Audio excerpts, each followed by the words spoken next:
And you are live. Thank you very much. I'd like to call the Committee of the Whole meeting of July 26, 2021 to order.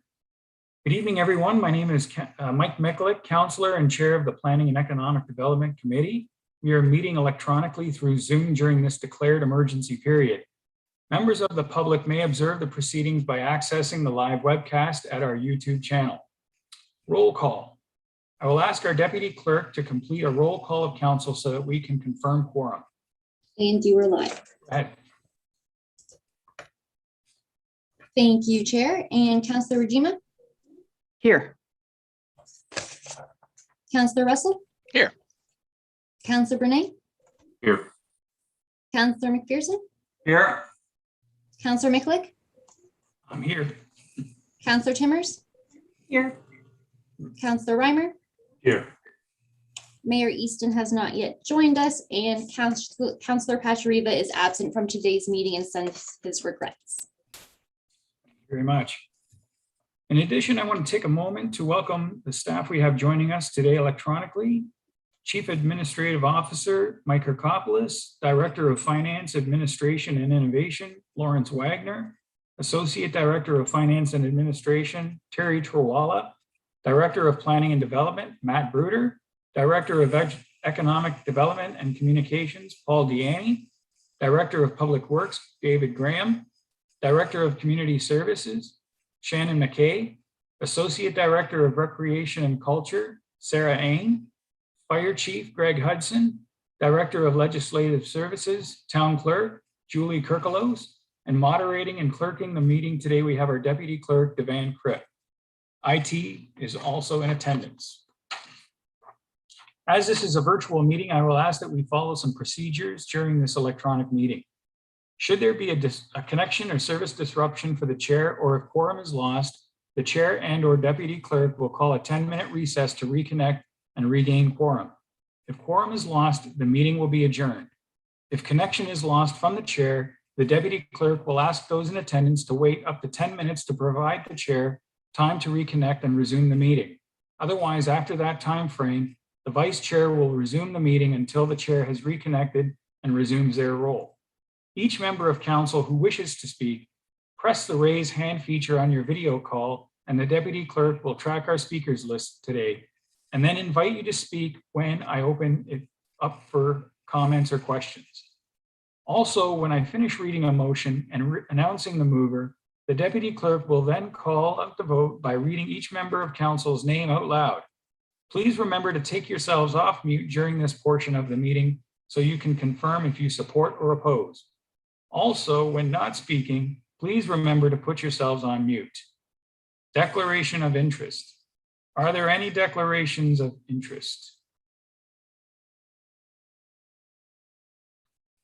Councillor Timmers? Thank you very much, Chair Mikulik. It is a reiteration of a conflict of interest regarding 5.3.2 zoning bylaw amendment. I am a property owner. Thank you. Thank you. Councillor Reimer? Evening, Chair Mikulik. Thank you. Declaring interest in item 5.3.3, report PD-37-21. The applicants are customers of the company that I work for. Thank you very much. Statutory public meetings. We have one statutory public meeting this evening. We stress at this point, no decision has been made on the proposed amendments, and any comments received will be taken into account by council in their consideration. The purpose of the public meeting is to receive comments from the public and consider questions regarding a zoning bylaw amendment and draft plan of vacant land condominium application by 1950578 Ontario Inc. We will consider the staff report associated with the item immediately after the public meeting. Section 17-15 and 34-12 of the Planning Act requires that before adopting an official plan amendment and before passing a zoning bylaw amendment, council must ensure that sufficient information and material is available to understand generally the proposal being considered, and council must hold at least one public meeting for the purpose of giving the public an opportunity to make representations regarding the proposed amendments. If a person or public body does not make oral submissions at a public meeting or make written submissions to the town of Lincoln before the amendments are approved, the person or public body is not entitled to appeal their decision of the town of Lincoln to the Ontario Land Tribunal, or OLT. Personal information is collected under the authority of the Planning Act and may be contained in appendix to a staff report published in the meeting agenda, delegation list, or the minutes of the public meeting and made public part of the public record.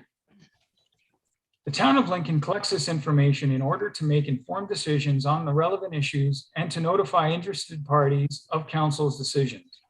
It may also be used to serve notice of a Ontario Land Tribunal OLT hearing.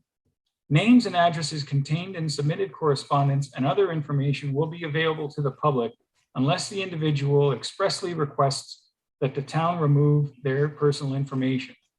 The disclosure of this information is governed by the Municipal Freedom of Information and Protection of Privacy Act.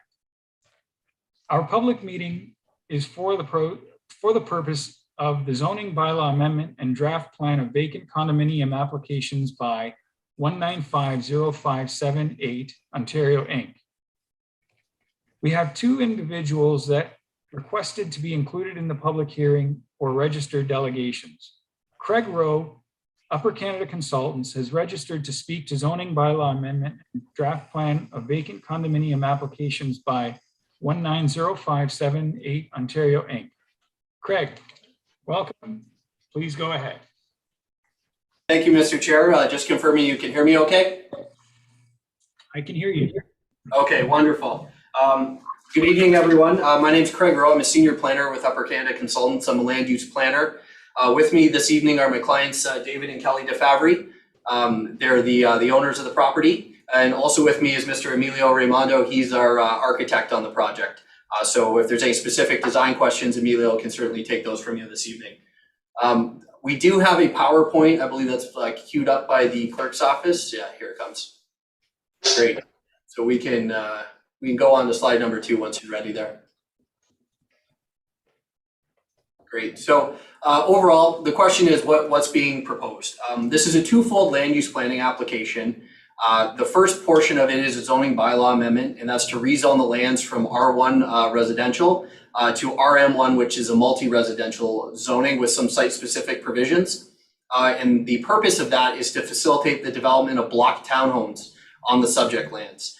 Block townhomes are the typical kind of built form that is included within a vacant land condominium, which is the other application that's been proposed. In terms of the built form that's being proposed through the applications, preliminarily, these are 3-story block townhomes. Each has their own private garage, rooftop amenity, and then there's also a common visitor parking area and a walking connection that's internal that connects to Ontario Street. Additionally, you've probably seen on the drawings, there's also a connection proposed to Alexandra Avenue. As a point of clarity for everyone, that is not a through connection. That will be likely controlled by bollards, which can be let down by municipal forces whenever they need for the purpose of waste collection, plowing, or emergency vehicles. Scroll down to the next slide, please. So just a bit of context about our property. We're shown in yellow on the diagram. The property is currently vacant. Used to have a single detached dwelling on it a few years back. We're along the east side of the Ontario Street intensification corridor. To the south of the subject lands is the Fleming Building, which is a commercial building, also includes a medical clinic. And then to the southwest is Fleming Chips, which is an existing industrial operation. And just looking at the fabric of the neighborhood surrounding the subject lands to the north and in the east, we have a mix of single detached dwellings, semi-detached dwellings, and also townhouse dwellings. And those are all freehold on public streets. Next slide. In terms of this diagram, sorry, I was meant to transition through PowerPoint. So we're dealing with 0.4 hectares of land, so roughly about an acre for the property. 18 townhomes are proposed. Our legal frontage is on Ontario Avenue. We've spoken with the town, although we do have that bit of frontage on Alexandra Avenue, that's being considered as a side yard for the purpose of zoning. As I've noted, the subject lands are currently vacant. So this image just kind of roughly superimposes the structures that are proposed on the property. And so you can see how that road connection would line up. Next slide. So in terms of the planning context surrounding this, we feel this is a really good fit and very consistent and in conformity with the planning framework that surrounds the property. We're within the Beamsville urban area, and we're also within the built-up area, which is delineated by the province of Ontario and Niagara region. We have a residential designation in the town's official plan, which provides and permits a variety of different housing types, including townhomes. We're also along the Ontario Street Intensification Corridor, which is a targeted area for additional growth and density in the city's official plan. And we're also subject to special design policy 8637, which provides a little bit more direction on how things should look and how they should function and interact with the street. And currently, as I've noted, we're zoned residential R1, which only permits single detached dwellings. There's a mix of different types of residential land uses surrounding the property, but we're also flanked by existing commercial and industrial land uses. The previous use of the lands was a single detached dwelling that was taken down about 5 years ago, and the property has remained vacant since that time. There's also, from a legal standpoint, there's the existing stormwater easement, which cuts across the property, and that drains the parking lot at the Fleming building and connects over to a manhole at Alexandra Avenue. Next slide. So this is the draft plan of vacant land condominium. As you can see, the dark lines there are indicating the individual land units that would be created by the approval. Within the hatching that's shown there would be the exclusive use areas for the purpose of the end of the driveways and driveway parking. The sanitary easement is shown there with a dotted line cutting across under the roadway. We need to keep that open. And in that you can also see the sidewalk that's shown as well, and just the general perimeter of the property. Next slide.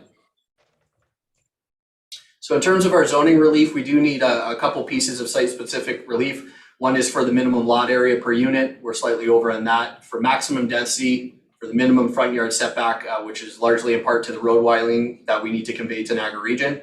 The minimum rear yard setback to ensure that we can align the private road with Alexandra Avenue, and then the minimum interior side yard setback to the north and south property lines.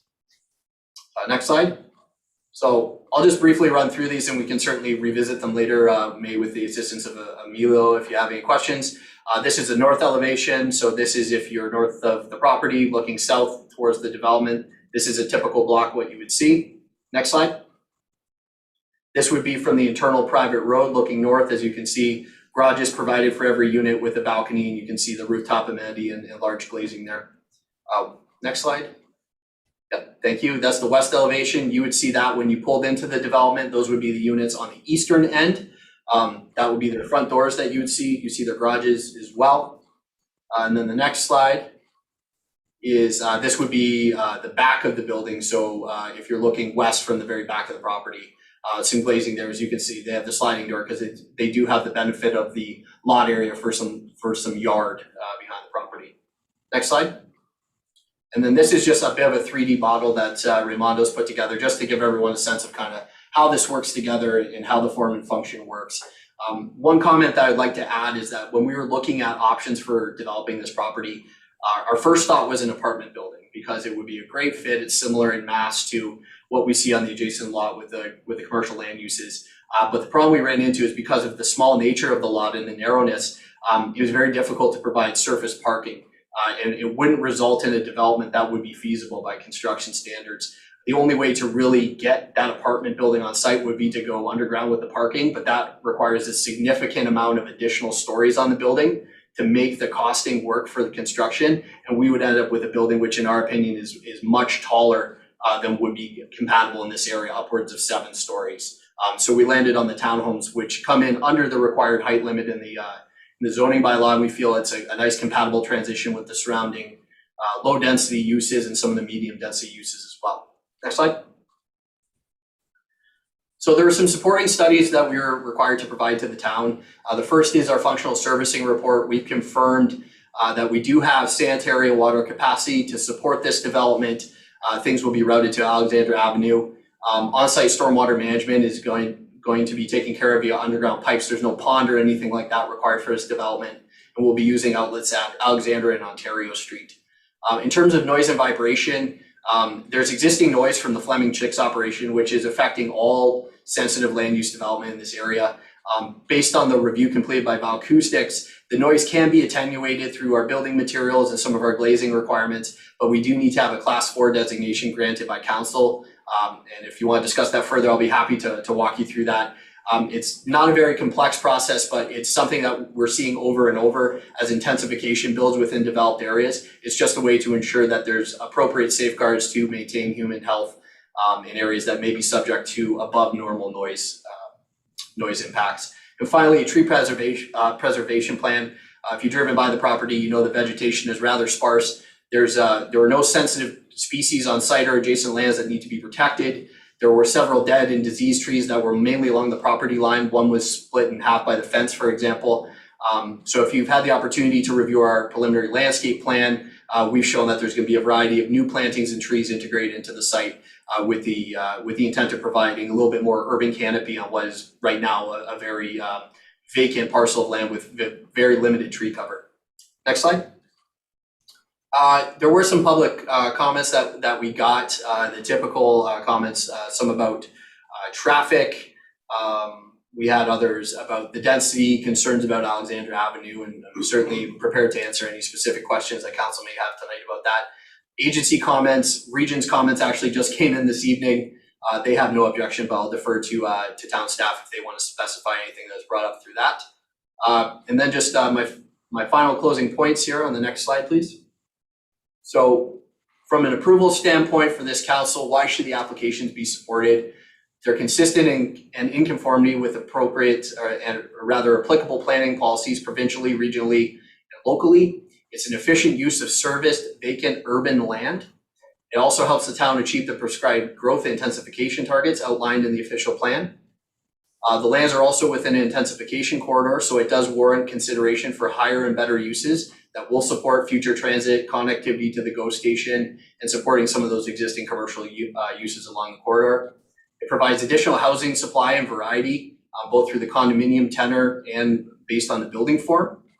The proposed townhomes are similar and compatible with adjacent land uses. As I've noted and shown, we do have townhouses that back right onto the property, so it's a very compatible interface. There's a high quality urban design and interaction with the streetscape, which is consistent with the town's policies, and that will continue to be enforced through the site plan review process, through the elevation design and the landscape plan design. We have an opportunity for a passive pedestrian connection to Ontario Street that supports this development. We have an opportunity to increase the urban vegetation in lieu of the large vacant parcel with hardly any tree cover right now. And then finally, the economic stimulus of additional development charges and taxable properties within the township. Final slide, please. So in terms of our next steps, we'll be reviewing public and agency comments, yours as well. Provide everything's looking okay and we can work everything out. This would come forward for council's consideration at a future meeting where the class 4 would also have to be reviewed. And then if the draft plan of condo and the zoning amendment were approved, we would be subject to site plan approval, which we would work through with town staff. And upon completing that, we would then be able to execute the condominium agreement. And if everything goes smoothly, we could be under construction by mid-2022, likely in the summer. Those are my comments for this evening. I'd be happy to answer any questions. If you have anything specific about design, Emilio's here as well. Thank you. Thank you very much. Thank you, Craig. Our second, do members of council have any questions for the speaker with regards to the project and its design? I see Deputy Mayor Renchema's hand up. Go ahead. Thank you, Mr. Chair. I don't know if this is a question better directed to staff or if there will be an opportunity to ask questions of staff, but I'm aware that we have an existing GO Transit secondary plan that actually abuts this property right on the north.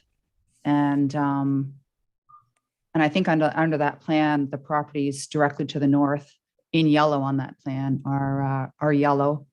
And I think that means R1 or low density or something. And I believe also, correct me if I'm wrong, but that the secondary plan states that the property, again, directly abutting at the north is designated to be 3 stories. So my question is there anything on this property in our zoning bylaw that speaks to the height? That's my question. Thank you very much. I can direct that to Matt Bruder.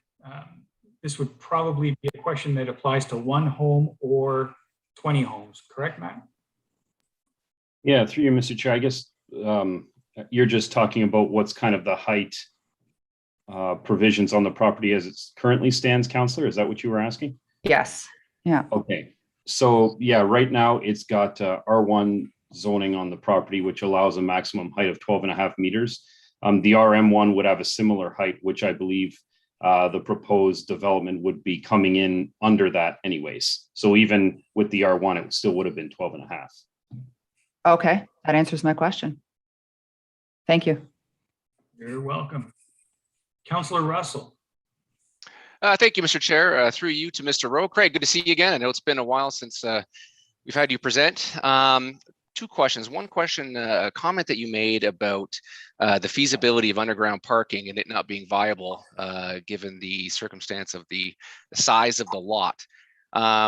Or I think it was to the point that it would have to go much higher for it to be economically feasible. So we have a building just south of here. I believe it's going to be 3 stories on the corner of King and Ontario that has underground parking. So I'm just wondering, at what point did you consider underground parking? If other buildings that are smaller than this in the area can make it work, is there any chance that you can go back and re-examine to maybe bring down the overall height? Because looking at this and looking at the proximity to both the north side residents and the east side residents, again, the setbacks on both property lines are very, very tight. So anything that's, again, the rooftop amenities are basically looking right down into their backyard. So I'm just wondering about that height and how much further you can look into that possible of underground parking to bring this down a little bit.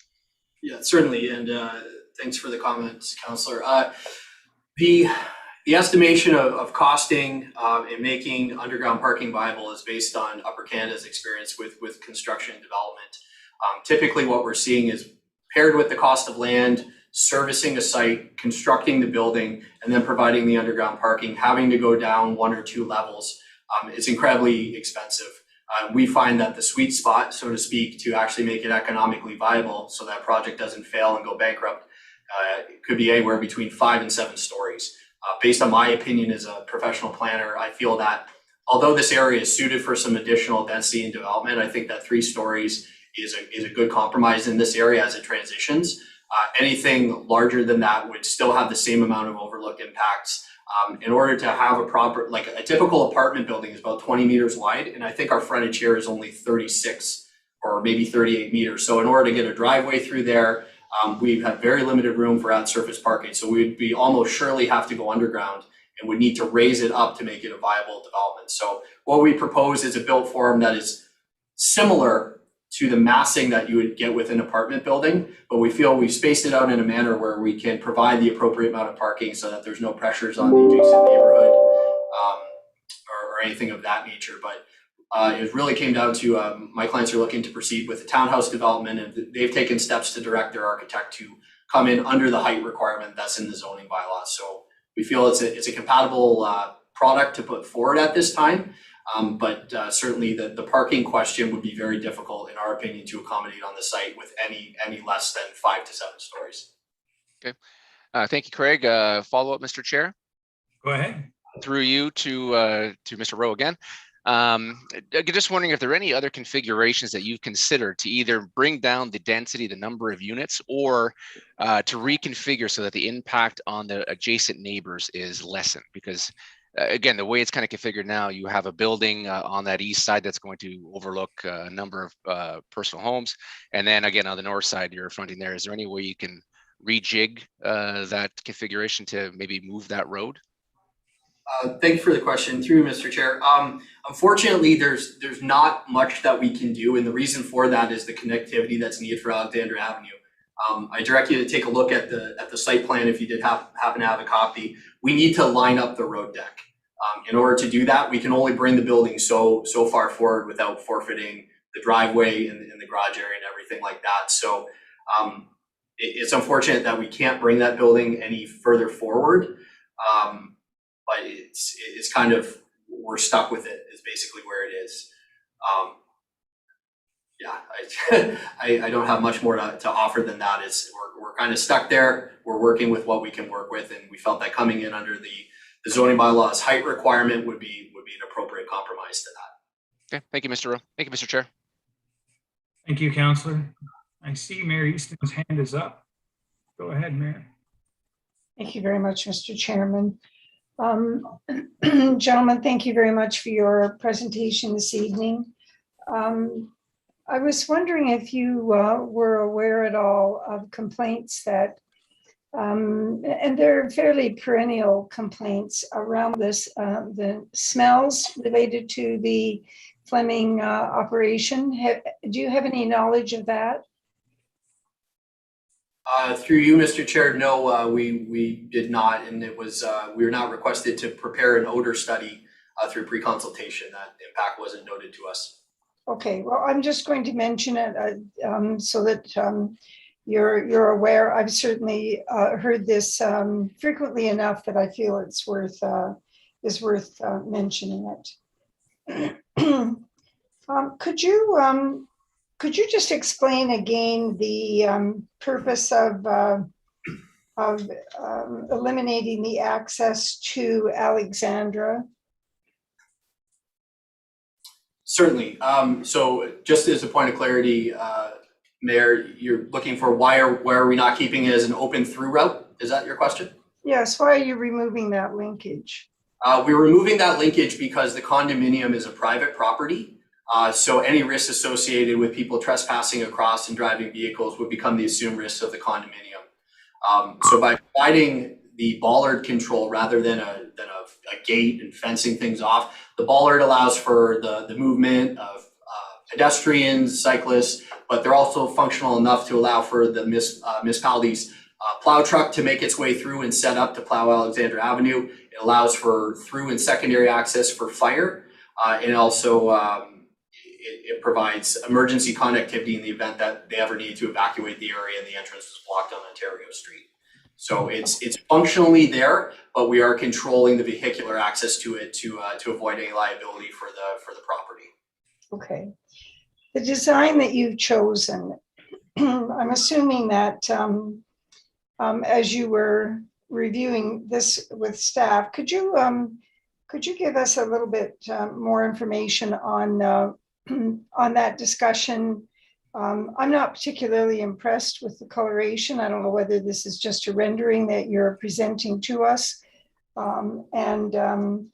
It's early days for the amount of intensification that's going to go in on Ontario Street. So I'm keeping that in mind in terms of what you put there and what how things might look in the future. What did you have in mind for a street that has as many older looking houses on it as this one does?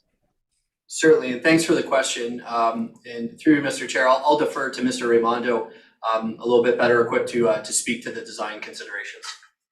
Thank you.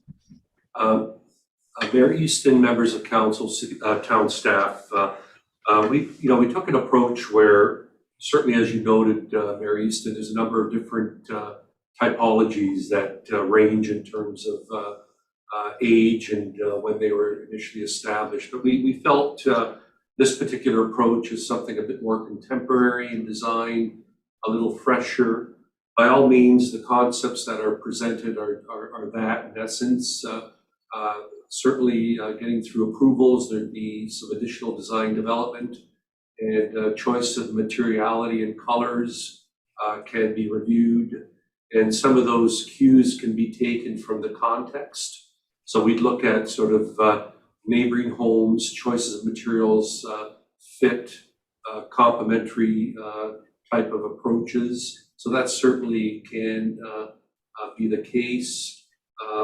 Some of the direct areas, I think as you approach the site, the homes you mentioned are a little older and traditional. I found that sort of the case as you approach towards the downtown core more so than coming off of the highway as you approach into this particular location. So our approach was one that was sort of a fresher, more contemporary, something that we felt was more marketable. Certainly the clients felt this approach is more marketable. It's not uncommon today in some of the designs that we prepared to look at amenity spaces and utilizing the roofs as amenity space. We've also included patios above the first block, above the garages. And even the approach is somewhat interesting if you look at sort of developments where more of a muse-like, a very pedestrian-oriented type of development. The garages are to the back of the buildings. In this particular case, the first building with sort of more of a pedestrian landscaped muse-type setting in terms of our approach. As Craig pointed out, certainly landscaping could be a contributing component that would add character to the development. More mature trees, we've done that in the past where we planted the peripheral, provide more screening with mature trees. But again, we felt that the development is very compatible. And I'll reiterate the fact that we came in under the 12-meter requirements by about a half a meter in terms of overall building height. That's both supported under R1 and R2 zoning. So that's we felt is sort of compatible. So that, yeah, that's sort of our departure point. Yeah, and I would just build on that to say that we're certainly open to suggestions and working with staff. This is a preliminary elevation. We are subject to site plan approval, of course, which affords an excellent opportunity for us to work closely with town staff. There is a bit of a regional interest on this too, so coordinating with them as well to find what's the best fit and the best cladding and design for these dwellings. But we start off by just that preliminary massing so that we could set the condominium plan and understand our zoning limitations. Right. I would certainly welcome that level of cooperation with our staff. I have also found, I think the council has found that some of these designs where you have very little room between existing and what's being proposed, a three-dimensional rendering is not out of line at all. And at one time I would have thought that that there might be a cost to that wouldn't be welcome, but we know now that these things can be done very easily. And in fact, it explains a lot of things away as opposed to one-dimensional. So I would also encourage that as well. And Mr. Chairman, I would hope that the staff could reinforce that. It has been successful, very successful actually in some in other proposals that have come forward. Thank you very much. I'm pleased that the numbers are where they're at, and that you haven't gone way beyond the minimum requirements. And it's a change, there's no question about it, but it is a good sized piece of property located very centrally. And this is an area of Ontario Street that really is looking and has historically, ever since I can remember, been tabled for this kind of development. Thank you very much. Thank you, Mayor Easton. Councilor, your hand is up again. Thank you, Mr. Chair. Just a quick question back to Mr. Rowe. So again, just looking at the renderings and the drawing, there's underground parking for one vehicle underground each unit. Is that correct? No, sir. No, sorry. Sorry. There's a garage that's under the unit that will provide one parking spot per car. Is there also a driveway that they could park in front of that as well? Through you, Mr. Chair, yes, there is a garage space provided and then also a functional driveway space provided as well. You could park two cars in tandem. Okay, thank you. And just to follow up, any idea of how big that driveway space is in length? Like if somebody had a truck, would they be able to park it in there, or? I believe through you, Mr. Chair, that they're at least at the minimum standard. Just a moment here. Yeah, it looks like 3 meters, but it's hard to tell. No, through Mr. Chair, there's a little bit of overhang there with the balcony. The depth of the spaces, I believe, is either at least 5.9 or larger meters in depth. All the garages are 6 meters in depth. The driveways on units 13 to 18 are a little bit shorter, but they remain functional. Okay, thank you, Mr. Rowe. Thank you, Mr. Chair. Thank you, Councillor. Deputy Mayor Renchema, I see your, oh no, I'll get to you in 1 second. I just see Councillor McPherson's hand is up and he's yet to speak. Thank you, Mr. Chair, and thank you, Deputy Mayor, for allowing me to ask a question through you, Mr. Chair, to Mr. Rowe. Just a question about target market, and maybe you could share what we're looking at as far as the size of these condominiums, the just in general, the amenities of these in these units, and who would be, in your estimation, living in these units? Just conferring with my colleagues here through Mr. Chair. I believe that the square footage preliminarily is around 2,200 square feet for each unit. They've been designed with a bit of flexibility in mind, understand that there could be all sorts of different persons different stages of their life cycle that may want to live here. Some condominium living is typically good for folks who want to age in place, remain in their community, but may not want to keep with the upkeep. So we may have an age in place market with these as well. The proximity to both the highway and the GO station makes it an excellent site for younger professionals and young families as well. They can quickly get to the CBD, to the shops and everything. The Fleming Center isn't too far away to go for recreation. So really just the way that the site's situated, I don't think that there's one specific target market, but it really does fit a lot of different age groups and all families to single individuals and folks aging in place. Thank you, Mr. Rowe. And I think the fact that you mentioned they're 2,200 square feet answers my question, that the target for this would be somewhat affluent as far as affordability is concerned. If we're looking at that size of condominium unit and in that location. So thank you very much. Thank you, Mr. Chair. You're welcome. Deputy Mayor Renchema. Patience, go ahead. Thank you, Mr. Chair. My question is about parking. I see that there's 1, 2, 3, 4, 5, 6, I think, visitor parking. Is that what it is? And if that, is that a requirement under the zoning bylaw, or is that something that you're proposing over and above? Through you, Mr. Chair. So what we've provided is the minimum amount of legal parking spaces. Now, the caveat to that is, as I've noted, is that the driveway lengths for unit 13 to 18 are slightly smaller than the required legal length of a parking space under the zoning bylaw.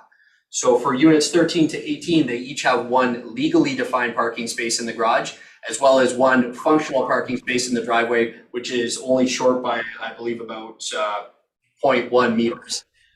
The 6 spaces are designed to legal parameters, which help us make up and achieve the minimum parking requirement for the property. But all in all, we do have a surplus of 6 additional parking spaces for the visitor. There is no specific visitor parking requirement that's set out in the zoning bylaw. Okay, so Mr. Chair, a question of clarification. Yes. Are those visitor parking spots are not proposed to be designated for units 13 to 18. They're just sort of part of the overall development. And they'll be available for anybody to park in. Is that right? Through you, Mr. Chair, that's correct. They will function as a visitor parking space because units 13 to 18 have at least one space provided within the private garages, and they have their driveways. Thank you. Thank you, Mr. Chair. Thank you. Don't see any other hands up. I have a couple questions of my own. I will ask Councillor Brunet, Vice Chair Brunet, to take the chair while I ask the questions that I have. Okay, I will take the chair, and Councillor Michalak, go ahead. Thank you very much. Through you to Craig. So I do appreciate new housing as there is a demand for new housing. There's a bit of a change, a substantial change going from R1 to the proposal here. Was there, and it may be similar to a question another councillor asked, was there any consideration to bungalow type homes? Through you, Mr. Chair, to, I guess, the current chair, but yeah. Sorry for the confusion. No problem there at all. The previous landowners Upper Canada was working for, they did have some preliminary concepts for bungalow townhomes for the property. But again, the narrowness of the property and the requirement for providing yards, at least to that developer at the time, there wasn't sufficient floor area to, in their opinion, to make a viable product for sale on the market. So they chose to walk away and put the property up for sale. So that's where our clients now have purchased the property and they're interested in a townhouse form. We did do some conceptual drawings, tried with the apartment building, but as I noted, we were unsuccessful trying to achieve the parking configuration that we wanted. So we landed on going with a more a narrower block townhouse form, which we felt could replicate some of the massing of a small scale apartment, but provide the amenities that you may typically get with more low density housing, which we felt was compatible with everything that surrounded it. Appreciate that answer. I do think they're beautiful buildings. They're 1, 2, 3 with a usable rooftop. That's just about 4 usable stories in my estimation. Another question I have is with regards to landscaping. And looking at the image, I guess it's the last one, the 3D conceptual. Show me where on that picture roughly, where would trees be planted? Where would their landscaping be as it's all gray? Okay, if the chair and the clerk would be okay with it, I do have a copy of the landscape plan I could bring up to show you if that would be okay with everyone. I just need to share my screen. That'd be great, Mr. Rowe. If you could show that, that'd be great. Great, let me just bring it up. Thank you.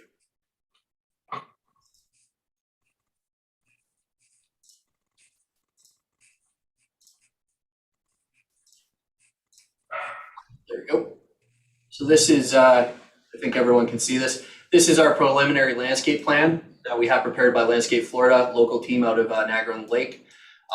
So the preliminary plan as it stands right now, just based on those general footprints, would be increasing the tree canopy on the north sides of the building here, some tree plantings out along the street here, and then some foundation plantings preliminarily, and then some larger trees in the backyard to provide some screening and privacy with adjacent properties. There'll probably be some low flower plantings here. The boulevard itself isn't wide enough to provide a healthy tree planting, so we'll probably have some narrower vegetation going in here, but at a preliminary standpoint, it's largely perimeter plantings and foundation plantings. Mr. Michalak? Thank you very much. Those are the main questions I have. Thank you. Great. I'll turn the chair back over to Chair Michalak. Thank you very much, Vice Chair Brune. Okay, moving on. Thank you, Craig. Our second, no further up. Deputy Mayor Winchem, I see your hand is up one more time. Last time? Yes, last time, Mr. Chair. I just want to ask a question. Thank you very much for allowing this. I just want to ask a question that might be on the minds of surrounding residents, and that's, would we anticipate that there be fencing provided as a buffer between this development and the neighboring residential developments? Not sure if that's a question through to the consultant or through to staff. Yeah, I can take that through, Mr. Chair. Yeah, so preliminarily, we're proposing a 1.8 meter woodboard fence to provide privacy around the perimeters. There may be some decorative fencing out along Ontario Street that'll come out of our detailed engineering design and consultation with the town and the region to see what's appropriate to provide there along the sidewalk. But perimeter woodboard fencing is proposed and it's noted on the site plans we provided. Thank you. Thank you, Mr. Chair. Thank you very much. Okay, thank you, Craig. Thank you for coming. Thank you for answering all our questions. Very much appreciated. Thank you, Mr. Chair. Our second delegation is Leslie Mathers. Leslie. Hi, Chair. Leslie Mathers has withdrawn her delegation. Okay. Then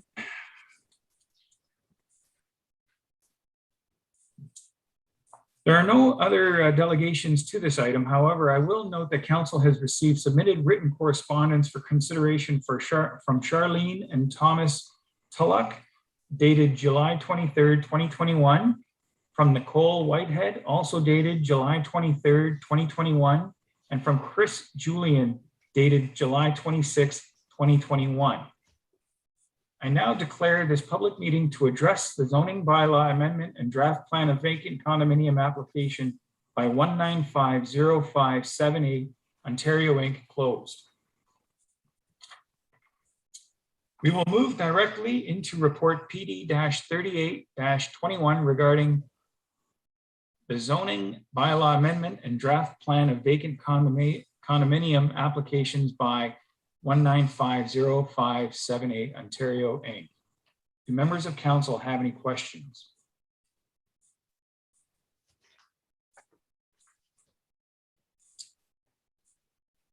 There being no further discussion, I have a motion moved by Councillor Wynjema that council receive report PD-38-21 regarding zoning bylaw amendment application PLZABA 202-10120 and draft plan of vacant land condominium application PLCVL 202-10121 in the name of 1950578 Ontario Inc. for information, and that a recommendation report be prepared once all comments have been received and any identified issues have been addressed.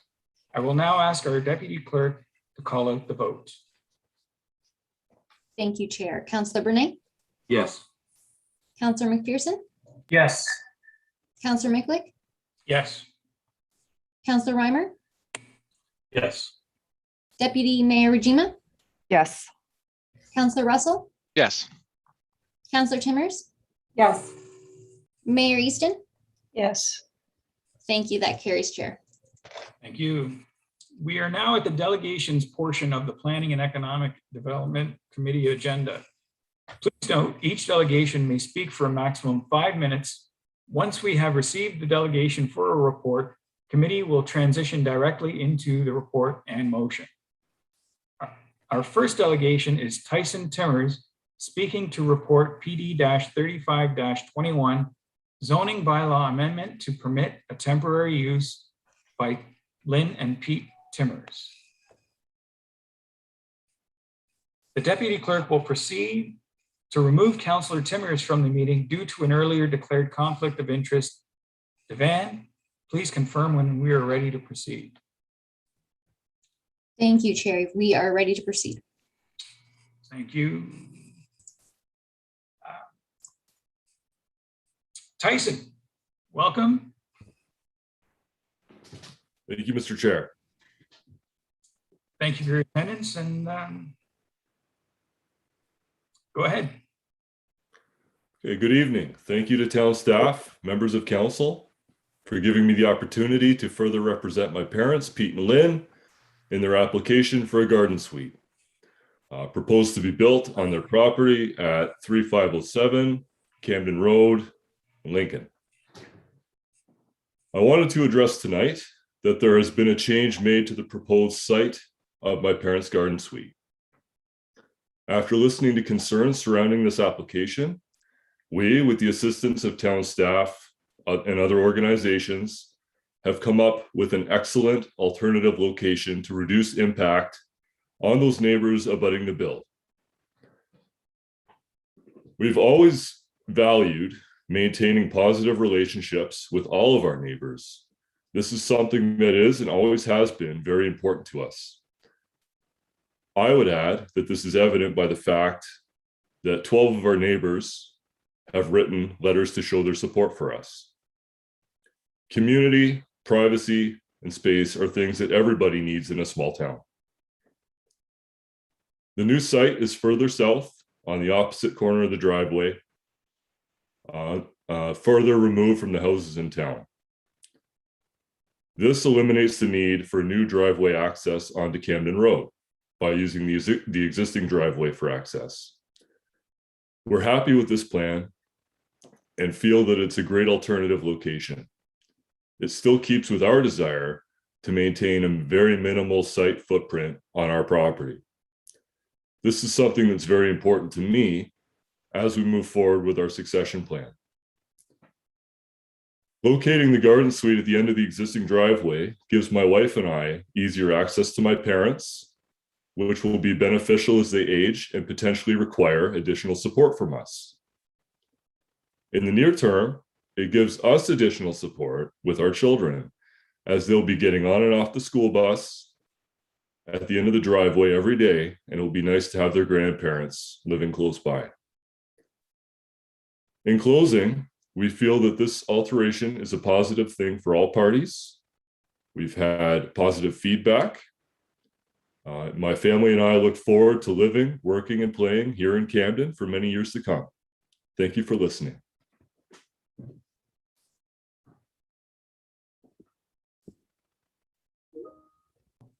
Thank you, Tyson. Do members of council have any questions for Tyson?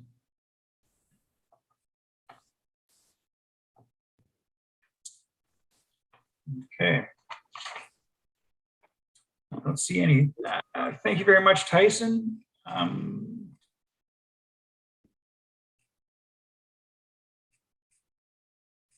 There being no further discussion, there being no further questions of the delegation, I have a motion moved by Councillor Russell that council receive and file as information the delegation from Tyson Timmers regarding report PD-35-21 zoning bylaw amendment to permit a temporary use by Lynn and Pete Timmers. I will now ask the deputy clerk to call out the vote. Thank you, Chair. Councillor Bernay, Yes. Councillor McPherson, Yes. Councillor Micklick, Yes. Councillor Reimer, Yes. Deputy Mayor Rajima, Yes. Councillor Russell, Yes. Mayor Easton. Support. Thank you. That carries, Chair. Thank you. We will now consider item 5.3.2, report PD-35-21 regarding zoning bylaw amendment to permit a temporary use by Lynn and Pete Timmers. Our Director of Planning and Development, Matt Bruder, is going to speak to this. Thank you, Mr. Chair. Yep, we're bringing back this particular application for a recommendation. As the delegation just mentioned, there was a little bit of back and forth that staff engaged in with the property owner based on some of the comments received concerning the location. Staff undertook a site visit, completed a walk through the entire property, looking at some of the constraints that were identified with placement of the garden suite, mostly pertaining to the Gavora ditch, the feature running along the south and east property line, and the big pond and behind the existing dwelling, the existing location of the septic bed, just to the north of the existing dwelling, and then the woodlot feature that's further to the north of that as well, and observing some of the rock outcrops and things that would also complicate siting of a potential garden suite. So we looked at those locations. We conversed with the property owner to look at potential changes based on comments received. And as the delegation indicated, the location's now been changed, moved to the southern part of the property. Still facilitating that connection to the existing service that is available at the front property line, albeit a little bit longer of a line that will be needed. But notwithstanding that, still, in staff's opinion, beneficial over having to increase the actual size of the septic bed or provide a new one. This provides for a fairly easy disconnection in the future when the temporary use agreement is up. And also just looking at it in terms of utilizing now the existing driveway as well, and being a little bit more connected with the existing dwelling, albeit still in the front yard. So that progress has been made from the public meeting until now. And I'm happy to field any questions that that committee may have. Thank you. Thank you, Matt. Do members of council have any questions? Councillor Russell. Thank you, Mr. Chair. Through you to Mr. Bruder. Matt, what would the size limit be on a garden suite in Lincoln, given our current policies? Through you, Mr. Chair, with respect to the policies we currently have, there aren't any limits on the size at the moment. Other than there's basic wording that says it needs to be it needs to be secondary to the principal dwelling, but there's no threshold established as to what exactly that looks like. There is a degree of discretion there at the moment. Okay. Thank you, Mr. Bruder. Mr. Chair, a follow-up to that. So if if there was a garden suite that came up and it was 30 or 3,000 square feet, or if it was 4,000 square feet, would there be any implication to it maybe no longer being a garden suite if it is larger than the main home? Through you, Mr. Chair, that is often how we look at it. We need it to be, a fair bit smaller than what the existing home is. So if a garden suite application came through for let's say it's 3,000 square feet and the existing dwelling is maybe a little bit less than that, yeah, that wouldn't be something that staff would be looking favorably on. Okay. And my last question, Mr. Chair, through you to Mr. Bruder. Is there any reasoning or ramifications about the owners of the property moving from the main home into the garden suite, as opposed to, again, if you look up some of the definitions under garden suite, it's typically for a dependent, seniors moving in, somebody else from the family coming and living on the property that is currently owned. Is there any ramifications of that or insight? Through you, Mr. Chair. I mean, I think part of it, when I look at some of that commentary, is the ability to age in place as well as they go forward. But in this case, there's the added benefit as well to support the farm, the agricultural operations, as I understand it. As I've been told by the applicant, there are short-term plans to intensify the use, especially of viable land that exists just to the west of the existing building. So those two kind of facets together, the ability of, the family to age in place and maintain that level of family farming and intensify it, that's currently, proposed for the property, is something that staff looked favorably on. Okay. Thank you, Mr. Bruder. Thanks, Mr. Chair. Thank you, Councillor Russell. Councillor Brunet. Yeah, thank you, Chair Michalak. Similar to Councillor Russell's train of thought, through you, Chair, to the Director of Planning. Mr. Bruder, based on our current, policies, if you say, or by our current bylaw, or within the Provincial Act, does this application meet a formal definition of portable or mobile? Mr. Bruder. Mr. Chair. I think, the definition of portable isn't one that you'll find in provincial planning policy definitions anywhere. It's not in the Planning Act, but if I look at portable, basically, it means something that can be carried or moved generally. Would this garden suite technically meet that?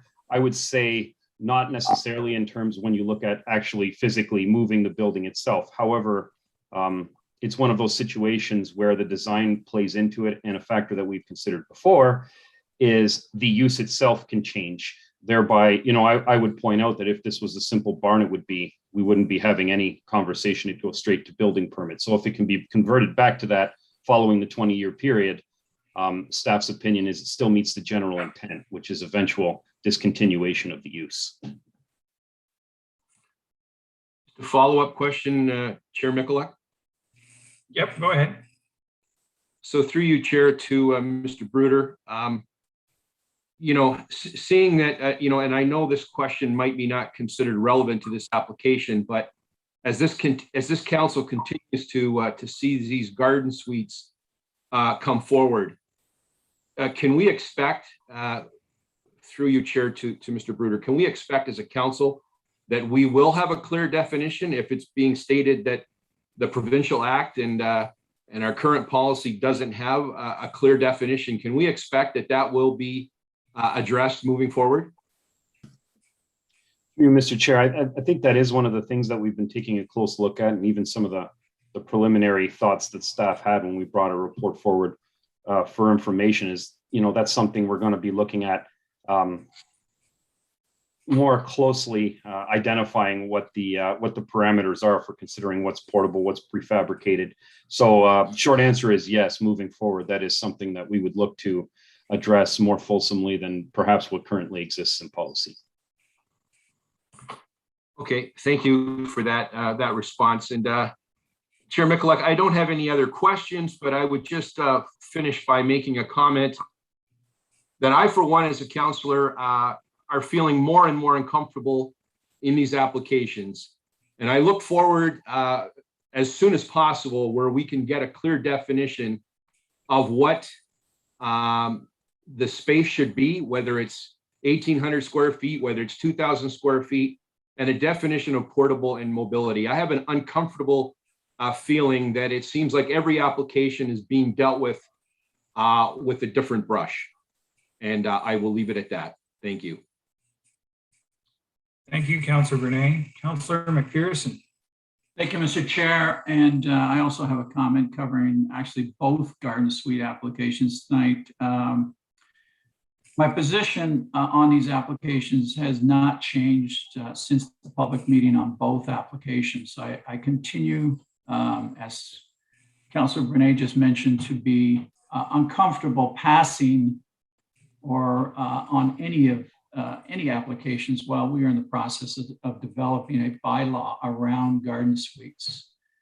Mr. Chair, I feel that there are just far too many questions around what qualifies as a garden suite to support either of these applications tonight. For example, a clear definition around portable or mobile, as well as what was brought up tonight, things like maximum size of the unit, the location, whether it be in the front, the side, or the rear of the main residence, and whether the suite should tie into services through the existing main residence or direct into town services.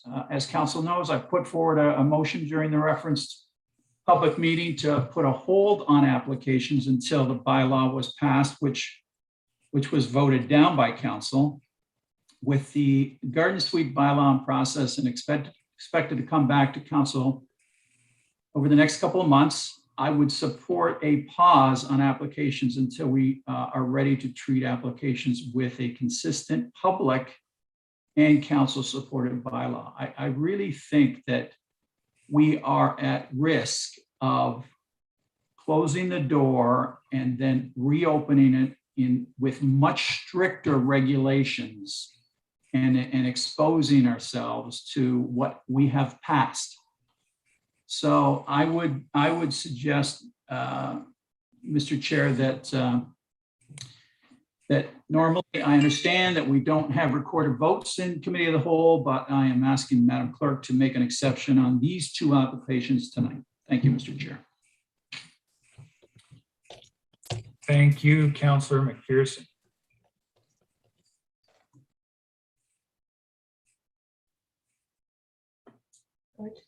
Any other hands? There being no further discussion, I have a motion moved by Councillor Reimer. Council approve report PD-35-21 regarding zoning bylaw amendment application PLZATU 202-10071 in the name of Pete and Lynn Timmers, and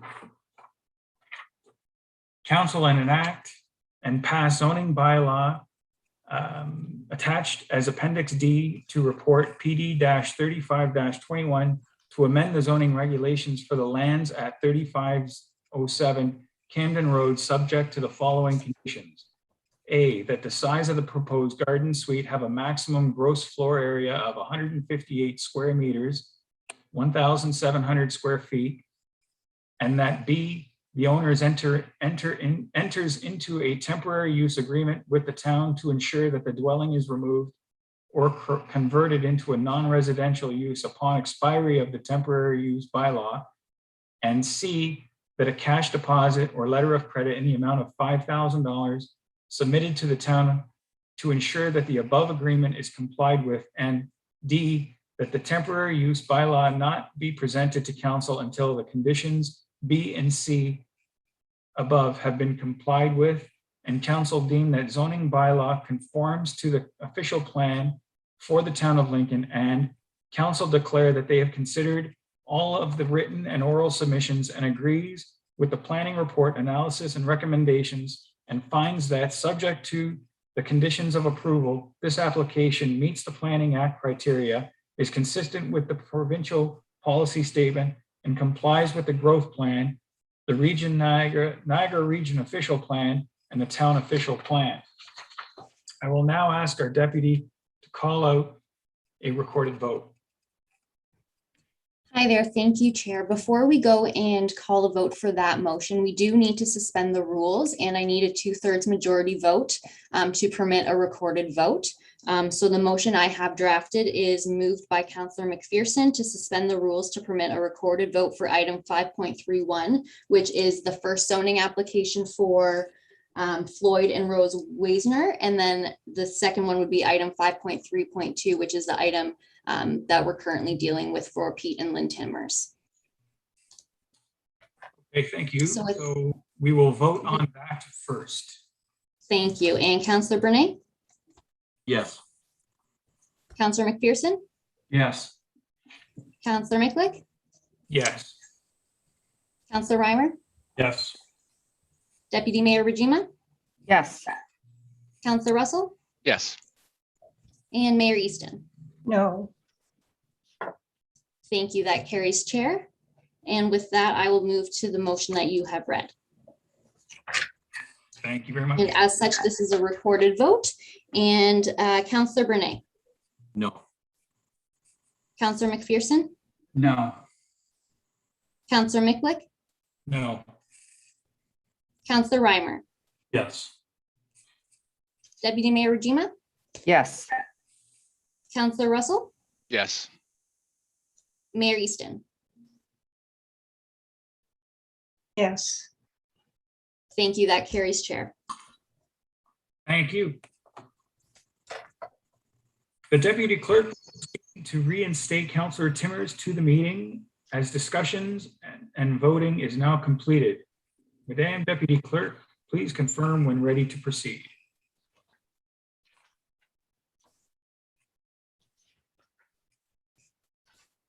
Thank you, Chair. You may proceed. Consent agenda, we are now considering item 5.2, the consent agenda inclusive of item 5.2.1 Municipal Heritage Citizen Advisory Committee minutes of June 10th, 2021. Would any members of council like to remove this item from the consent agenda to discuss? Don't see no hands. There being no further discussion, I have a motion moved by Councillor Timmers that council receive and file for information the consent agenda inclusive of item 5.2.1 Municipal Heritage Citizen Advisory Committee minutes of June 10th, 2021. I will now ask our deputy clerk to call out the vote. Thank you, Chair. Councillor Bernay, Yes. Councillor McPherson, Yes. Councillor Micklick, Yes. Councillor Reimer, Yes. Deputy Mayor Rajima, Yes. Councillor Russell, Yes. Councillor Timmers, Yes. and Mayor Easton. Yes. Thank you. That carries. Thank you very much. 5.3 reports. We will now consider item 5.3.1 report PD-34-21 regarding a zoning bylaw amendment to permit a temporary use by Floyd and Rose Wassenaar application PLZATU 202-10097. Our Director of Planning and Development, Matt Bruder, will speak to this item as well. Thank you, Mr. Chair. Yep, this is another garden suite application just on the north side of the tracks on Victoria Avenue on the west side. It's for a 1,350 square foot garden suite. It's about 60 meters away from the existing dwelling. There is a pool and some other landscaping items that are kind of in between. It will tie in as well to the municipal services already there. And again, just moving it forward as well for recommendation at this time. There was some back and forth with CN just about some measures, just attenuating noise, mostly relating to requiring an air conditioner and whatnot, and some clauses in the temporary use agreement. That's all been sorted out as well. So staff are bringing it forward for recommendation. Happy to take any questions. Thanks. Thank you very much. Do members of council have any questions? Councillor McPherson. Thank you, Mr. Chair. Just consistent with my previous comments, I would ask that we have a recorded vote for this application. Thank you very much. Noted. Mayor Easton. I see your Thank you hand. very much, Mr. Chairman. Through you to Mr. Bruder.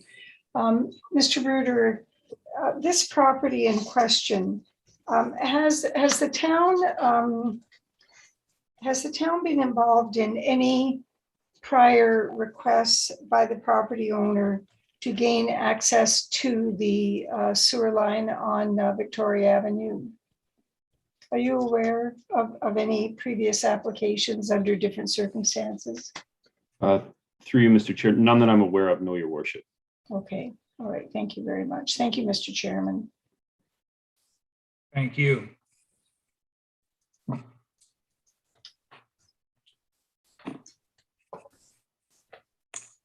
There being no further discussion, I have a motion. Before I move with that,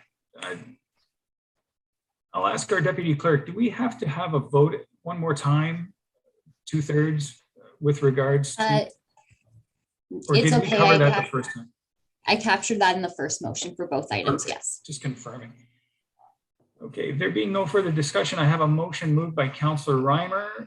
Council approve report PD-34-21 regarding the zoning bylaw amendment application PLZATU 202-0097 in the name of Floyd and Rose Weisenar.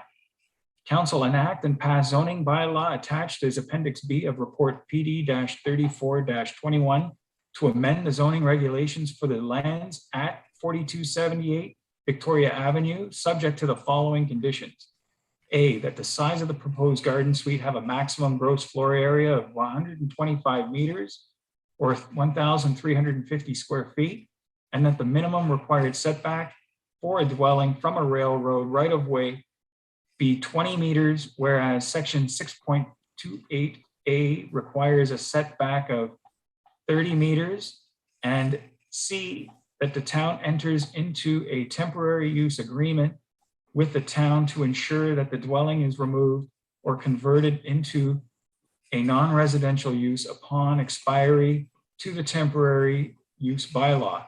And D, that a cash deposit or letter of credit in the amount of $5,000 be submitted to the town to ensure that the above agreement is complied with. And E, that the temporary use bylaw not be presented to council until conditions C and D above have been complied with. Council deemed that zoning bylaw conforms to the official plan for the town of Lincoln, and council declared that they have considered all of the written and oral submissions and agrees with the planning report, analysis, and recommendations, and finds that subject to the conditions of approval, this application meets the Planning Act criteria, is consistent with the provincial policy statement, and complies with the growth plan, the Niagara Region official plan, and the town official plan. I will now ask our deputy clerk to call out the vote. Thank you, Chair. Councillor Bernay, No. Councillor McPherson, No. Councillor Micklick, No. Councillor Reimer, Yes. Deputy Mayor Rajima, Yes. Councillor Russell, Yes. Councillor Timmers, Yes. Mayor Easton. Yes. Thank you. That carries, Chair. Thank you very much. We will now consider item 5.3.3, report PD-37-21 regarding road closure and conveyance application by Cave Springs Vineyard and Malivoire Wine Company. The deputy clerk will proceed to remove Councillor Reimer from the meeting due to an earlier declared conflict of interest. Devan, please confirm when ready to proceed. Thank you, Chair. You are ready to proceed.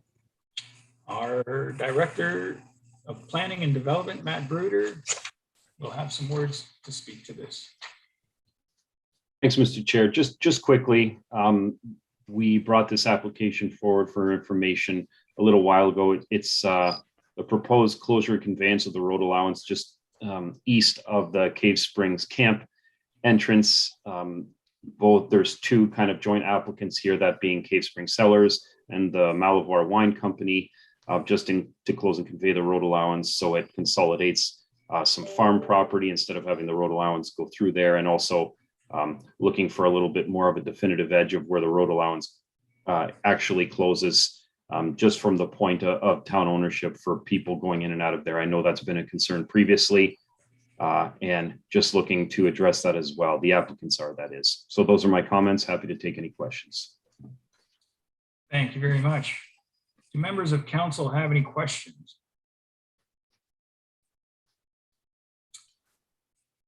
Don't see no hands. There being no further discussion, I have a motion moved by Councillor Brunet. Council approve report PD-37-21 regarding the road closure and conveyance application report in the name of Cave Springs Vineyard Limited and the Malivoire Wine Company Limited, subject to the following conditions. 1, that the purchaser pay all expenses related to the transaction, and 2, that the transferred portion of unopened road allowance be merged in title with adjacent lots owned by Cave Springs Vineyard Limited and Malivoire Wine Company Limited, such that no new lots created, and 3, that the town adopt a bylaw to close and dedicate a portion of the unopened road allowance attached as Appendix B. I will now ask our Deputy Clerk to call out the vote. Thank you, Chair. Councillor Brunet, Yes. Councillor McPherson, Yes. Councillor Mickley, Yes. Councillor Deputy Mayor Rajima, Yes. Councillor Russell, Yes. Councillor Timmers, Yes. Mayor Easton. Support. Thank you. That carries. Thank you. The Deputy Clerk will proceed to reinstate Councillor Reimer to the meeting as discussion and voting is now completed. Madam Deputy Clerk, please confirm when ready to proceed. Thank you. We are ready to proceed. Thank you. We will now consider item 5.3.4, report PD-36-21 regarding changes to the Ontario Heritage Act. Do members of council have any questions?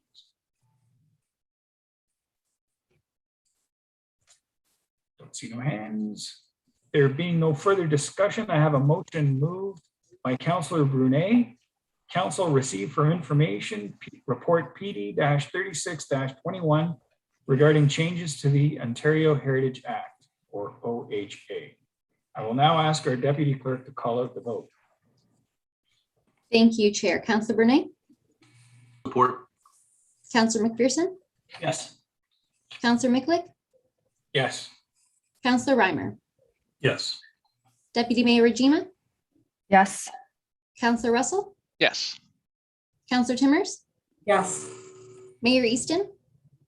Support. Thank you. That carries, Chair.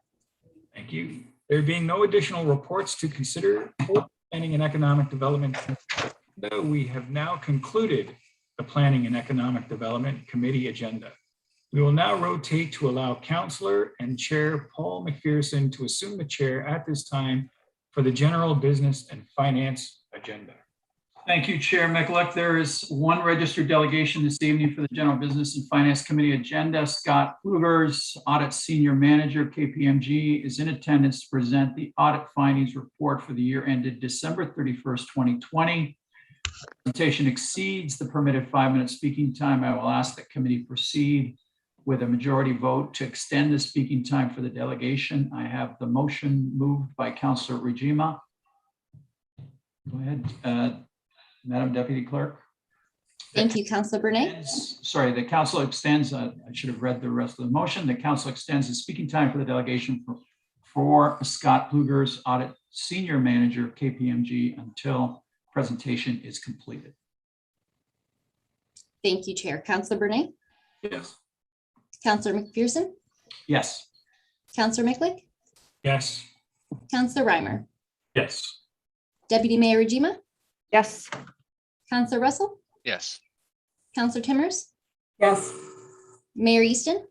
Support. Thank you, Chair. That carries. Scott, please go ahead. Great. Good evening, everyone. Thanks for having me. I think I was trying to follow along on YouTube for a moment and I got caught on a bit of a delay. So I'm glad that this popped up. And I don't know, will someone be sharing the slides or did you want me to share or how would you prefer that I handle this? They are up there.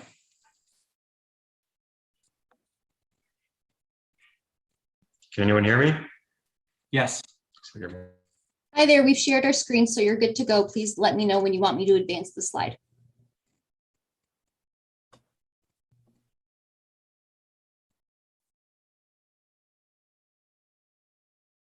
Did we lose Scott?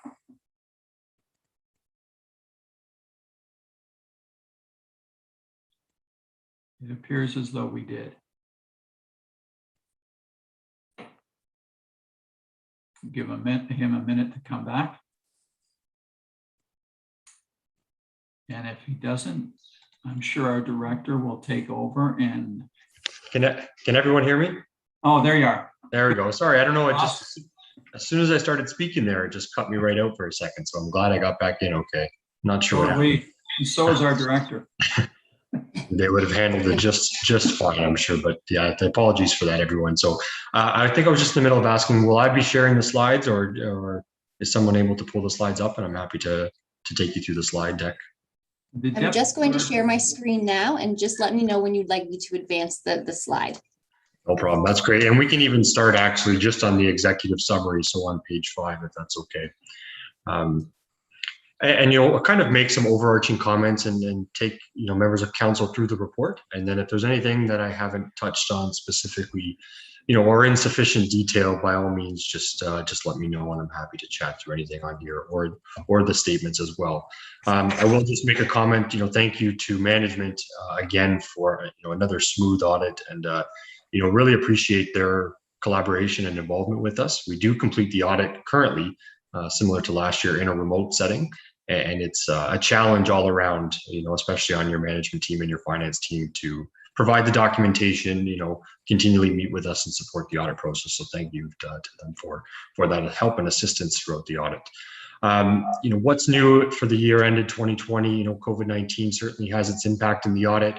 Was a little prevalent as we wrapped up the 2019 year end, but certainly we do have to consider the impacts of COVID-19 on our audit and whether or not there's any financial reporting implications or changes to internal controls as it relates to financial reporting. So I'll touch on that in a few slides, but no real major impacts in the audit as a result of COVID-19. And with respect to finalizing the audit, so we are substantially complete and we are prepared to issue an unqualified opinion, or in other words, a clean audit opinion. Really, these two items here are standard, housekeeping matters, one of them being completing our discussions with you tonight on the financial statements and our findings, and as well as obtaining the signed representation letter, which we will have signed, subsequent to this meeting. And should council approve the statements, we are again prepared to issue an unqualified or a clean audit opinion. Okay. Our audit differences are summarized for you on page 17. There's no impact to our auditor's report, no real concerns, no material adjustments, and no significant adjustments that remain uncorrected as at December 31st, 2020, but those are summarized for you on page 17.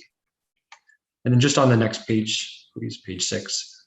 So just continuing on, the significant accounting policies and practices, of course, which the town does follow public sector accounting standards, have all been consistently applied year over year. There's no changes to the accounting policies or the way that the financial statements are presented for the December 31st, 2020 year end. And with respect to control deficiencies, so we have no control deficiencies which we determine to be significant control deficiencies and significant deficiencies in internal control. We've identified some other matters that we bring to your attention, and those are summarized on page 18. But again, nothing that rises to the level of what we would refer to in our audit as significant. And excuse me, just a reminder for council that we are required to look at internal controls as part of the audit. We do not issue an opinion on internal controls, but certainly we have to be aware of internal controls as it relates to financial reporting and present back to you any findings that we do have. And just a few more comments on the executive summary. So on matters of independence. So it is important to, from our standpoint, that we do communicate to you each and every year that we are independent with respect to the services that we provide the town, and have maintained that independence throughout the course of our engagement. Okay.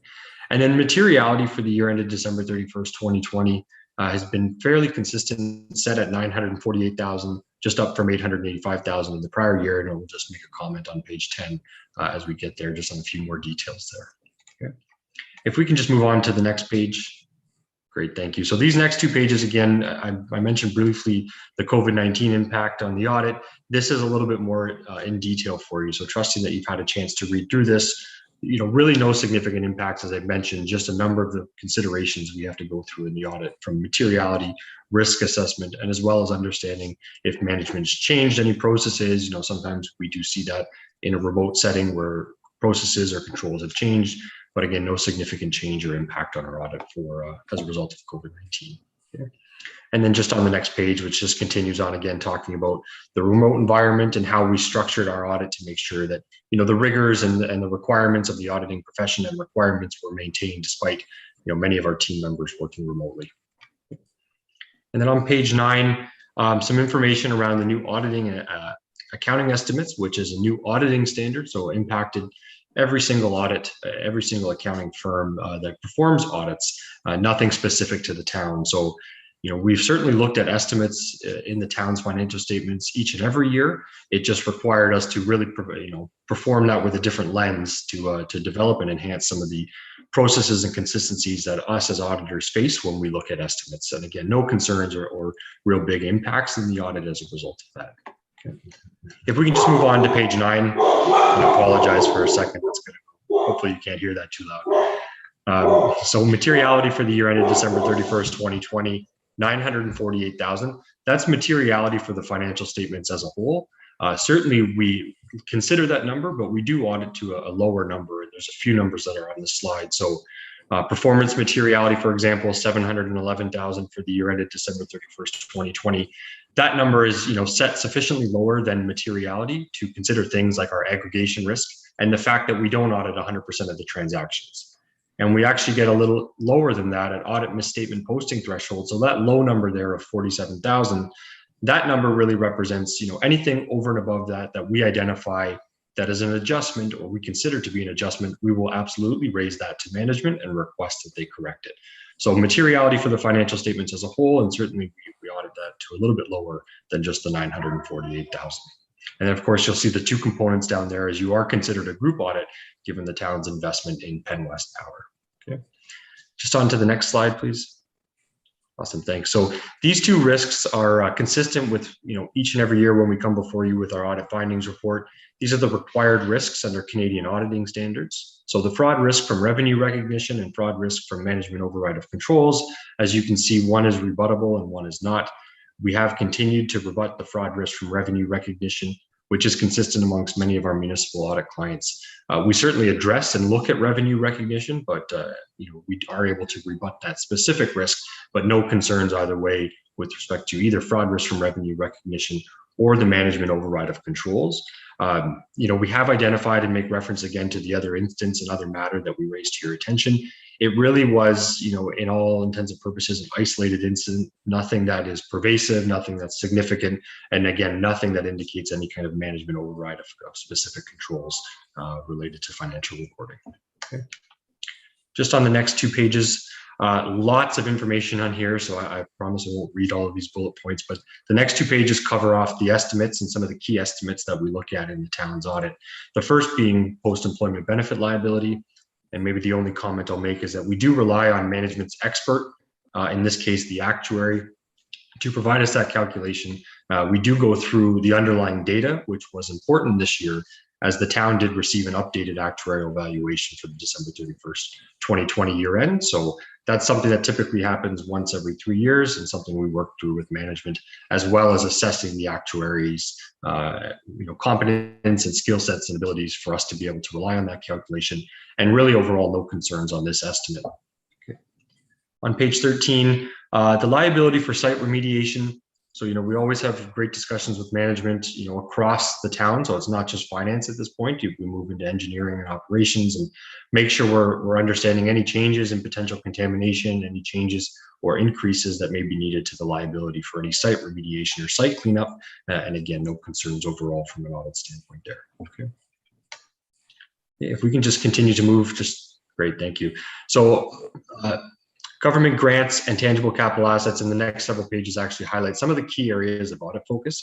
I think, with respect to government grants, the most notable one being the new Safe Restart funding that came in the year and how that impacted, town's operations, how it reduced or relieved some of the town's financial pressures and operating pressures that may have been faced.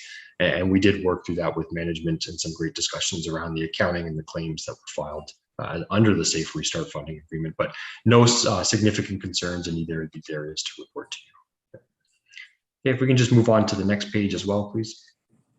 Great. So accounts payable, accrued liabilities, operating expenses, again, very consistent year over year from an audit standpoint. No major findings and no significant audit adjustments or differences to report on this slide. Okay. Great, thank you. So this slide, really the key takeaway for members of council is I'll just again direct you to Appendix 2, and I'll remind you at the end of the presentation, is just around the accounting pronouncements that have been identified and are coming for all entities following public sector accounting standards. So this will, some of the standard changes, that are coming in the next several years will have an impact on financial reporting and will have an impact on your financial statements, as well as the level and effort of involvement of town staff required to adopt these standards. So I'll draw your attention again on Appendix 2, but just to remind members of council that this is coming and will require management to undertake some activities to adopt those standards. Perfect, thank you. So again, summarizing our differences, those greater than 47,400, as we mentioned in the audit statement posting thresholds, really, no significant comments on these adjustments. There are kind of standard accounting type adjustments that were identified in the audit, one corrected, one uncorrected. Again, in both cases, though, none of them affect our auditor's report, and we're satisfied with the opinion that we're prepared to issue. But if there are questions on them, I'm happy to answer any questions on the adjustments. And then on page 18, so on the journal entry process, this is really a unique function of a period of time where your finance team was just operating at a very lean capacity. And so the information is there for you. Happy to take any questions, but it didn't really cause us any concern in the audit other than just some general discussions around process, recommendations, observations, things of that nature, specifically as it relates to journal entries. And again, good discussions with management, but no concerns and no real major impact on our audit file. And then the remainder of our report are standard appendices, most of which you would have seen in prior years if you've seen this report. And again, just drawing your attention to Appendix 2, if we can, just for one moment, and then I can wrap it up and open for questions. Excuse me. Appendix 2, again, providing the details of the standards, many of which were deferred by 1 year, which was one benefit, I suppose, from COVID-19 and the standard setters pushing those out 1 year. Asset retirement obligations will be one that will be quite involved for management. Again, finance and operations, it will be a collaborative effort amongst town staff to adopt that standard. And we're of course able to provide information and support management as needed as these standards come into play.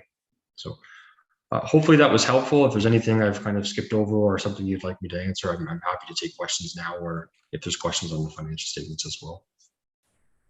Thank you very much, Scott, and I appreciate the sound effects in the background on a Zoom call. I'm sure that it's been something that you've been working with now for a while. So love hearing the dogs in the background. Is there any questions from council of Scott? Scott, how long have you been doing our audits now? So I've actually been involved in the town audit on and off since 2013, as a direct senior manager for the past 4 years with the town audit. Good. So there's a lot of continuity there. Absolutely. Councilor Mikulik. Thank you, Chair McPherson. Through you to Scott Plugers, thank you for taking the time to explain numbers to us in layman's terms. In looking at our financial audit and our financial books, is there any need to revisit line items or create new ones, take away old ones in relation to times and how they change? How do you find our line items? Are they current, consistent? Are they dated? Do they need tweaking? Absolutely. So certainly like the line items that are contained on the financial statements have a number of accounts within them that roll up to that.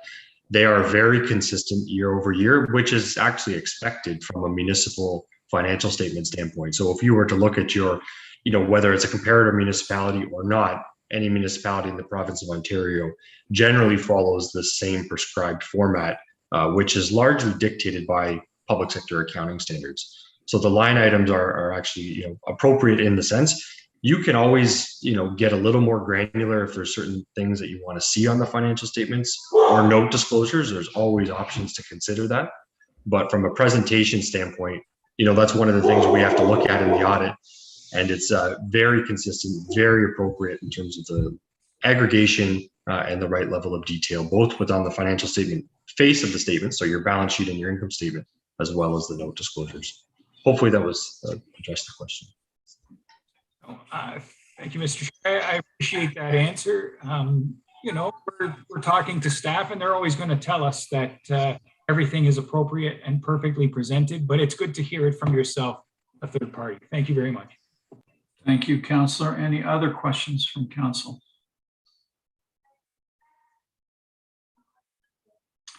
Maybe just a question through to the director with that minor finding on reserves. Is that something, Lawrence, that we would cover in our reserves review that we're going through now in policy or is that just an internal, you take care of it internally and that's the way that works? I'm sorry, Chair McPherson, I'm not really understanding the question. The audit finding related to segregation of duties or something else that was mentioned? That Scott mentioned, I don't know if it was page 12 or page, whatever page it was on, that I thought it was to do with reserves and signing up or transferring of monies or something. No? Yeah. Through you, Mr. Chair. I think it's related to the segregation of duties. So a journal entry to do an adjustment from one general ledger account to another. And what happened was the preparer was also the approver, and that's not typical.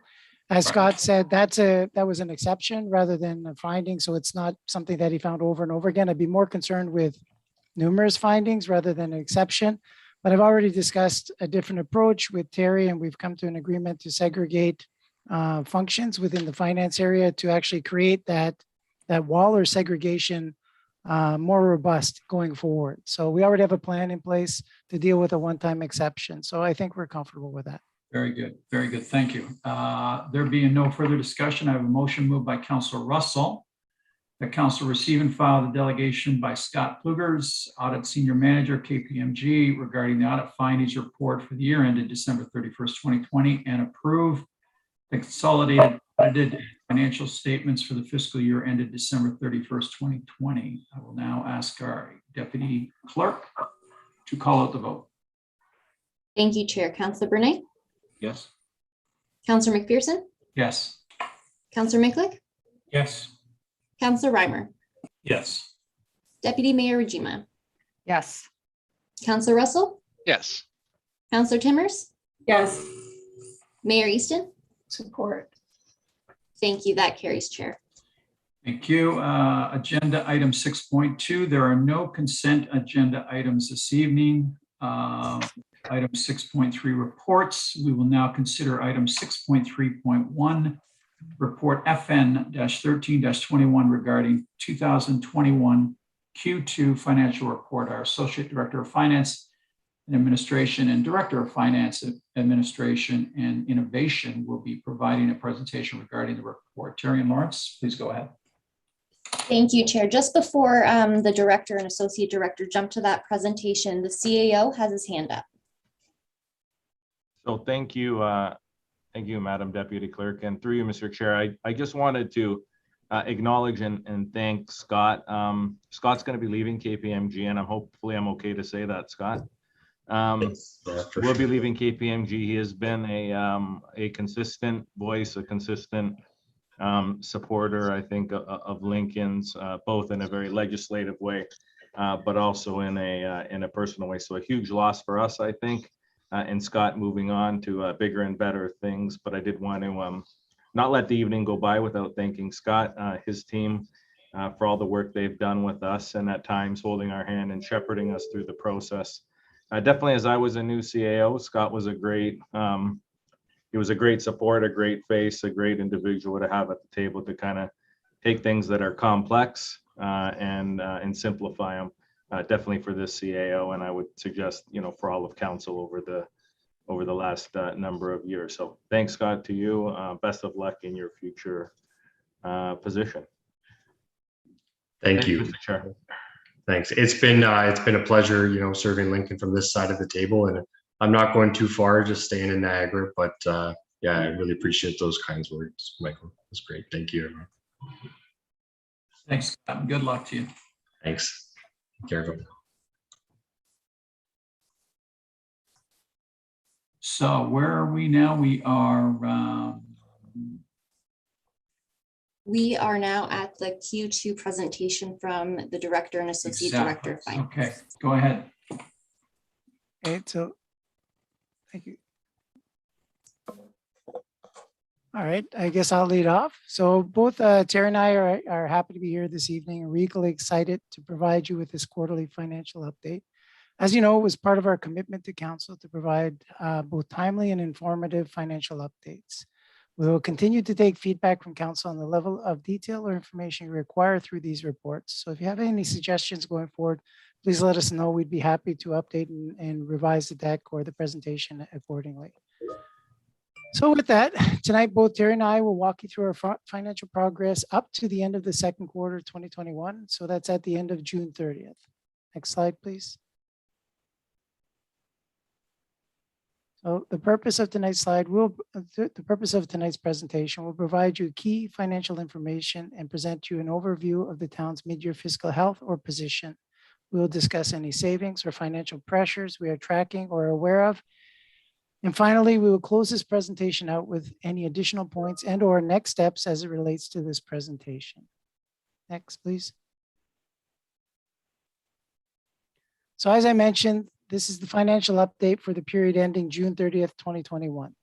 The report focuses on our financial results as it relates to our approved budget, our key financial drivers. It provides a year-over-year comparison for the same period of time and further provides you an idea of how we're tracking on both our revenues and our expenses. You'll see later, we will discuss some of our current financial pressures and our strategies to mitigate them before year end. I would like to point out that though we may be tracking in your fiscal pressures, we have a full 6 months to manage them, and I'm confident we can. To date, we do not foresee any risks that we cannot currently manage. In addition to the financial information Terry will share or go into detail with, I will go over the current IT projects underway and the planned IT projects over the upcoming years. We will be coming back sometime in September with a more fulsome IT project report to council. Finally, I would like to highlight the number of procurement staff I've worked on to date to support larger projects here at the town, the value of the procurements, and some of the collaborative, innovative ones we have done this year. And so with that, I'd like to turn over the next section of the presentation over to Terry to talk about our year-to-date financial picture. So Terry, over to you. Thanks, Lawrence. So I'll be going over the actuals for the revenues and the expenses for the town as a whole. There's more detailed breakdown by department included at the end of the presentation. But at the half year mark, the town has collected 35% of our forecasted revenue for the year. You'll see that 25% of the annual budgeted rate charges for water and wastewater have been collected. And although this seems low at first, it's actually due to the timing of our billing and the recognition of revenue. So if you compare it to the prior years, the rate charges are on track and we don't have any concerns at this time for this category. The user fees and charges are also slightly lower than what we would normally see at this time. But this is as expected due to the recreation revenues being significantly impacted by COVID-19. However, we've already received additional grants to help offset COVID-19 pressures, including an additional $460,000 for COVID recovery. And the financial revenue also looks to be low, with only 9% of revenues being realized, but that's merely a timing variance for the accounting treatments. There's no indication right now that there'll be a pressure in this category by year end either. So staff are expecting total revenues to be close or above our 2021 budget amounts. What we've provided here is a year-over-year trending analysis for the various categories, which was requested by Councillor Mikulik at our last financial update. So the previous slide showed the trend numerically, but the bar chart's better visualization to take a look at. So just as a side note, we really appreciate the feedback and recommendations that we receive from all of councillors. Our intention is definitely to give you the information that you need, both for decision making and for communicating out to your constituents. So feel free to share any requests or feedback that you may have. But when we look at the actual trending analysis, most of the revenue categories are on par compared to the previous years. The exception is what I've already mentioned with the user fees and charges and the grants. The user fees have been declining due to COVID, whereas the grants have been increasing partially because of COVID, but there's also been a number of other really good grants that we've been successful at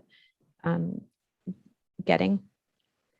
So with that, we'll move on to the expenditure side. We are tracking a bit lower in operating spending year to date, with only 44% of the approved budget being spent.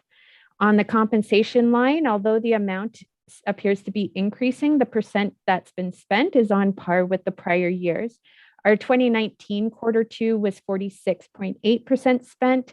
2020 was 44.6% spent, and that's due to the hiring delays and reduced complement from COVID measures. And as you can see, we're again in 2021 back up to 46%, which is in line with our normal trends.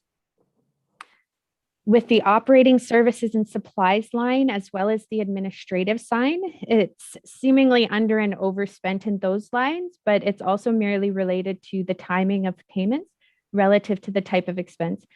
For example, in the administrative line, includes our insurance, which needs to be paid before the start of the year. So the full year budget allocation is already spent at day one.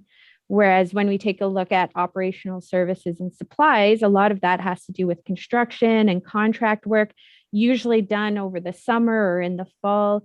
And then invoices are normally paid after the work's been done. So that category being underspent is fairly normal as well. A little bit more so this year because of COVID, of course. In the utilities line, it's slightly lower due to overall consumption from COVID-related facility closures. There might be some savings realized at the end of the year, but really we won't know until later, as the arenas are going to be opening up again in the fall and they use a lot of utilities. So again, with 50% of the year complete, the total expenditures are at about 45% spent, and we don't have any concerns right now with the way that expenditures are trending. We go next to the year-over-year comparison again, and as you can see, just by the visual trending, there aren't any major concerns. The odd looking one at the end there is the financial expenditures. And the reason for that one is in 2019, we included our long-term borrowing charges in our operating budget when really they're more related to capital. So in 2020 onwards, we've moved those over to the capital budget. So that's just why that little one there is looking a bit funny. So as I mentioned, there's more detailed breakdowns of the revenues and expenses by department at the end of the presentation. And I'm not going to go through each one individually, but Lawrence and I are both here, as well as members of SMT, to answer any questions once we're done this presentation, if you have any questions about those. So there are 3 operating pressures that town staff are currently keeping an eye on. At this time, we anticipate the pressures can be accommodated within the current approved budget allocation. If there is a concern going later, then we'll come back to council with a recommendation to fund the pressures from the tax rate stabilization reserve. But as I mentioned, at this time, we believe that we can take care of it. So the first pressure is the Vineland Research and Innovation Center, which has been engaged to provide support to town staff related to the upcoming Prudhomes and other local developments. And in addition, the other two major pressures are our legal fees and our insurance related costs are starting to trend higher than anticipated. And that's for a variety of reasons and issues that's being felt. It's really difficult to predict when those items are going to be needed. We do have an insurance reserve fund that can be used if necessary for that pressure. However, as I mentioned, we're currently looking to offset all of these pressures through various savings in other areas with the goal of mitigating any potential year-end deficit. So those are the key items when it comes to finance. And I'm going to send it back to Lawrence. He's going to next talk about the various IT projects that are underway. So Council, you'll also find in your package, I believe it's Appendix B, a better representation of our Gantt chart for our IT projects. I believe it's something Council asked for before and wanted to get a status update on our IT project. So this is our first segue into that, and there will be a more fulsome report coming in September. Today, we're providing you a summary outlook project plan table for all the underway, so 2021 projects and planned 2022, 2023 upcoming projects here at the town of Lincoln. Almost all the planned or listed projects included on this slide were included in the IT master plan, which was presented to council September 2020. We will most likely be seeking council approval through the 2022 budget process on any new or unfunded 2022 projects where appropriate. The list presented today, which includes both current projects and upcoming projects, are regularly discussed at our IT steering committee meetings. The senior leadership team here at the town discuss the status of the projects, the timelines, the milestones. We discuss any change in requirements, resourcing constraints, etc. We collectively work together to ensure we continue to drive innovation, look for efficiencies, and adjust priorities as they shift. Now you can see we'll be working on a total of 10 IT projects this year with another 7 set to start over the next 2 years. Now you may wonder what the color coding is, and it simply represents a work effort or resource requirements or potential bottlenecks. We do have to be mindful of this as we go through and plan our projects because there are some constraints or some risks to project delivery. As an example, you'll see in the recreation software, you'll see it as red in Q3. This is driven by the fact we will be implementing a new software system. It has tight time constraints as the old software will no longer be supported. Bugs or issues will need to be addressed quickly to make sure it's a success. And both the IT and department staff will be required to make it a success or be available to make it a success. Currently, we are in the process of canvassing departments across the town to see if there are any additional projects they wish to bring forward for consideration to council as part of the budget process this year or next. As you can see, the list is varied and they include a variety of items and support multiple departments within the town. You will also note we expect to complete a few of the projects by year end. Now, in case council did not know, we have a business analyst who we just brought on board recently. His name is Syed Kazmi. He will be responsible for providing updates to council on a periodic basis. In fact, we will provide a more fulsome report to council on the list of projects on this slide in September. We will provide you a description of the project, the key milestones, timing, and project related risks. I'm hopeful that this update to council in September will be both informative and provide the level of detail you require. Next slide, please. So as you can see here, our procurement agent has been pretty busy so far this year. She's actually helped support 40 different procurements, 16 of which are smaller procurements, but 24 are some ones I consider significant. They include large projects like the Friesen neighborhood phase 2 water main replacement. It was a tender project for 1.6 million, Queen Street sewer replacement tender for just over $1 million, 2020 roads rehabilitation program tender, 1.8 million, First Avenue water main and rehabilitation project tender, 1.1 million, and the Rotary Park phase 2 construction, including playground equipment installation. That was an RFP, just over 2 million. We have also done 2 joint procurements and have started to pilot leasing trucks here at the town through a fleet leasing company. We will also be seeing cost savings by taking advantage of group buying through the NPPC, Some of the contracts that we are utilizing are catch basin cleaning, fuels such as gas and diesel, and winter sanding materials. We continue to explore different ways to improve our procurement process and support here in the town, and I expect to report periodically to council on other key procurements and innovative approaches we take to support the departments across the town of Lincoln. Next slide, please. So we're at the end of our presentation today. I hope the presentation was informative and provided council with useful information. Over the remainder of the year, we will continue to work with departments to monitor for project savings, find ways to help them speed up projects if possible, look to provide ongoing support to procure goods and services in a timely and efficient manner, and move projects forward here at the town by being a partner in the process. Following this presentation, both Public Works and Community Service will provide council with an update on the projects they are working on this year. Once again, in our year-end report to council, we will include capital project spending and project status. Finance will continue to monitor and track our spending and revenue forecast as we work towards our Q3 update for council. We expect to be back in front of council in September with a detailed IT project update, and sometime in October with our Q3 fiscal update. With that, I would like to conclude our presentation to council and open it up to questions. Okay, thank you, Lawrence and Terry, and put it up to council with any questions.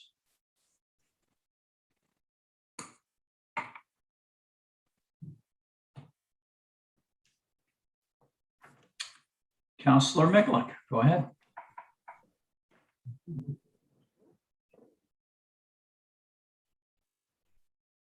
Thank you very much, Chair McPherson.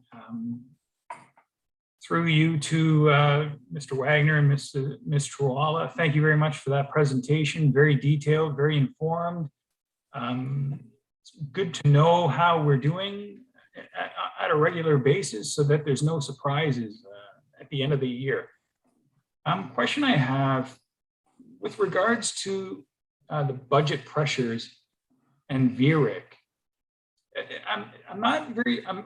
I appreciate the relationship we have with VRIC, and I appreciate their services and the relationship, but I'm not familiar exactly with what, where they are in terms of our financial partnership or how the funding of all of this, collaboration. Can I get a quick Coles Notes explanation of, what would contribute to a financial pressure with regards to this sort of partnership? Or through you, Chair McPherson to Councillor Mikulik, I'll start with, and I'm sure Mike will have some additional comments. So typically what happens, this will be set aside as some consulting dollars to deal with outside consultants. It could be from a variety of sources. We didn't set aside sufficient amount based on the volume of requests or the information or the projects that we've been flowing to VRIC to date. So as such, we're spending a little bit more than we anticipated at the beginning of the year, and we will continue to track those. But it's something you can't necessarily always forecast, because depending on demand, it sometimes goes a little bit higher than anticipated. We obviously didn't expect to use them as heavily as we have so far this year for the great benefits they've yielded to the town. And I think I can turn it over to Mike to further add comments. Thanks, Lawrence, and through you, Chair McPherson, to Councillor Mikulik. Just to remind council of some of the projects we're working on with VRIC, and part of our MOU a number of years ago was really where we could, both in planning and public works, to utilize their services from a consulting standpoint, as part of the Brock Lincoln Living Lab and that further connection that we made with VRIC. So the Jordan Village project's a great example of where we've used them. So instead of using consultant dollars, we're actually going to the experts who are probably stronger experts, better experts in tree science, for example. We've used them on Conkle Creek. And moving forward, really the large commitment that'll be funded by the consortium, the developers doing Prudhoms, is really at Prudhoms when we look at some of the shoreline restoration being used. So Lawrence is right. I think, it's one of these things that's hard to plan for. We've got a lot of partnerships with post-secondary institutions. How that works and what that looks like moving forward, I think we've talked about as a senior leadership team in terms of some of the work they're doing. I know they've worked with Chief Hudson on a few things as well. So I think, both Brock and Burek bring a lot to the table. Where we can, we're going to continue to utilize them. There are savings in the grand scheme of things when you look at if we were going to go out and use a consultant versus using an institution like theirs. But it's one of those things I think as we look at, end of year and we look at future budgeting, we'll have to accommodate and figure out how much we want to use them and what we should be doing. So part of the partnership, don't know if I've answered your question specifically, Councillor Mikulik, but again, I think we've used them on a few projects. So just making sure, I think when we plan any capital project or any project, we incorporate all the various elements. And sometimes we're going to know what those elements are. Again, where Jordan Village was concerned and we were sent back to the table to come up with some savings, we utilized their expertise on soil cell technology. Just a few comments.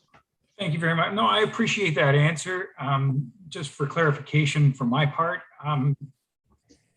I think it's an excellent resource. I think it's a valuable resource. I think that they are professionals at what they do, and to have them in our backyard is fabulous, especially given all the recent climate and environmental concerns that have been coming our way in the past few years. So thank you for that response.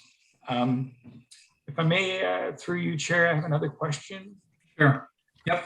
With regards to remediation of properties and this sort of thing, typically remediating properties carries an expense. Is there any looking at remediating properties now, given the fact that property values have increased significantly, and which may make it cost effective to move forward with remediating where it may not have been in the past? Has this been explored by staff? Director Wagner. Through you, Chair McPherson, to Councillor Mikulik. Yes, I believe it's already been under discussion. I think Kathleen Dale, Director of Special Projects, is looking at surplus assets, and I believe it would consider the value of contaminated properties, the cost to remediate them, and the potential sale value, because you have to consider the cost benefit analysis for the remediation before you consider selling the surplus land. So I believe Kathleen has that on her radar, and it's something that I'm pretty sure we'll probably come back to council at a later date, but maybe Mike can elaborate a little bit further. For you, Mr. Chair, to the councillor, I think it's a great question, councillor. There are a few properties only that fall into that contaminated sites kind of category that you highlight. And I think you're right. There is an analysis that maybe we should be doing and looking at what is the potential cost of cleanup versus the value of that particular property. Without naming any of the properties, like I said, there's only a handful. That would be something maybe we would go into camera with to discuss, but I think something we can take back. We do have an SMT meeting tomorrow and on Wednesday, but something that I can definitely highlight with Kathleen. And if there is that extra level of analysis we do where we potentially look to sell something because it's cheaper to clean it now and the value of that property now is higher than in the past, in terms of where we find ourselves, and something we can definitely explore. Okay, thank you very much. That's good for now. Thank you, Councillor. Councillor Russell. Thank you, Mr. Chair. Through you to the Director of Finance. With reference to pages 210 and 211 of the overall presentation, it's the one year-over-year comparison of expenditures, the two slides. You mentioned on there the cost of living increases are one of the reasons why our compensation is higher this year compared to previous years. Is it safe to say that the cost of living does make up the lion's share of that increase? Or is it just listed first? Actually, through you, Chair McPherson, to Councillor Russell, I'm going to defer this one to Terry. She can talk a bit more in detail about the breakdown. I think it's a large driver, but I think there's other factors. That's right there. Okay. Sorry, my apologies. Yeah, I would say that the cost of living was just listed first. There were also other budgeted positions that were approved by council that were filling now. There were also delayed hiring due to COVID for that for 2020. So I mean, it is a variety of things. I would say they're all pretty equal. Okay. Thank you, Mr. Chair. Through you, back to Mr. Walla. So, would our cost of living increase be comparable as a percentage compared to the previous years as well? Like, I'm assuming it's a standard percentage that's applied, either taken from index in the region. No, it's our negotiated rate from our union contracts. Like, it's the annual increase, which I believe was 1% for 2020, and then it's 1.9 in 2021. Okay, thank you. Thank you, Councillor. Are there any other questions?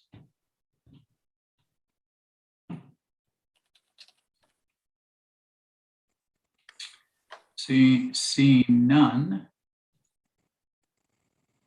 I would just like to thank Terry and Lawrence for the update and appreciate the tweaks that you've made to the report and council requests of comparing year over year. I think it's valuable to see what we are spending year after year after year. I think there's probably something in there that we need to put in to make the comparison adapt for growth, if you will. And that's something we can talk about, though, because I think if we're growing, we're probably spending more. So a comparison just year over year doesn't really capture, that, spending and may paint a picture that we are spending more when we may actually be spending less per household. Just throwing that at you. But very good update. I think that we all know that the third quarter update will really give us that clear look at where we can end up at the end of the calendar year for budgets. So thank you again to you, Lawrence, and to Terry for the effort that you go into to put this together, because it is work. It is a lot of work. So that said, there being no further discussion, I have a motion moved by Councillor Timmerts that we receive and file for information report FN-13-21 regarding the 2021 Q2 financial report. I will now ask our deputy clerk to call it the vote. Devan, go ahead. Thank you, Chair. Councillor Bernay? Yes. Councillor McPherson? Yes. Councillor Miklik? Yes. Councillor Reimer? Yes. Deputy Mayor Rajima? Yes. Councillor Russell? Yes. Councillor Timmers? Yes. Mayor Easton? Support. Thank you. That carries, Chair. Thank you. We will now consider item 6.3.2, report AD-17-21 regarding Ontario Street Gateway Landscaping and Sign Enhancement Project. And I have a request for some opening comments by our Director of Economic Development and Communications. So Mr. Deaney, go ahead. Thank you, Chair McPherson, and good evening, members of council. So before you this evening is our Ontario Street Gateway Landscaping and Sign Enhancement Project report. As members of council will recall, our economic development strategy and our tourism strategy call for enhanced gateway features in the community to help increase tourism and thereby supporting our value-added agriculture sector to both grow our local economy and to create jobs. As part of our 2021 capital budget, the CAO's office recommended executing our approved strategies and enhancing our Ontario Street Gateway sign this year, with plans to enhance our gateway sign at Charles Daly Park in 2022. The proposed scope of the project is to enhance the landscape around the sign that has become quite overgrown with landscaping and trees and such, which has resulted in the limited sign visibility. In addition, the sign includes the town's outdated logo, and in addition, the sign lighting needs to be upgraded. All elements that this project will rectify. Staff followed all applicable procurement policies and procedures, and the project was awarded appropriately. We're set to begin this project with initial site works to begin in late August, with plantings and sign upgrades to begin in September. With respect to the sign, our designers, I'll bet not on the report this evening, did suggest highlighting that other municipalities are dropping the monikers town of or city of, as sometimes they are viewed as redundant. So staff are open to your feedback on that as well. But thank you, Chair, and I look forward to any questions this evening. Thank you, Mr. Gianni. Are there any questions from council?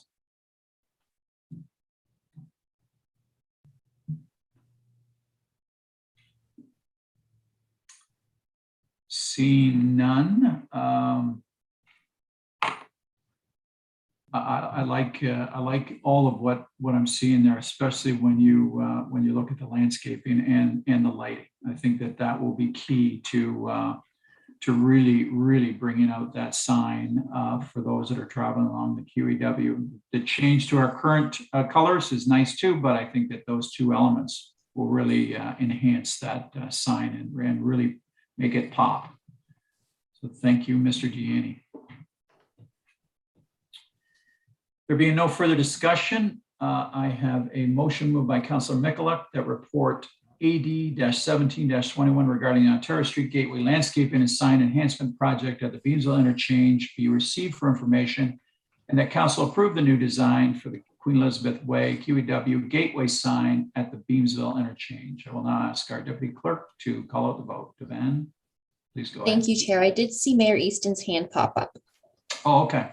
Mayor Easton, go ahead. I'm sorry, Mr. Chairman, I think I was right on the line of you beginning to speak.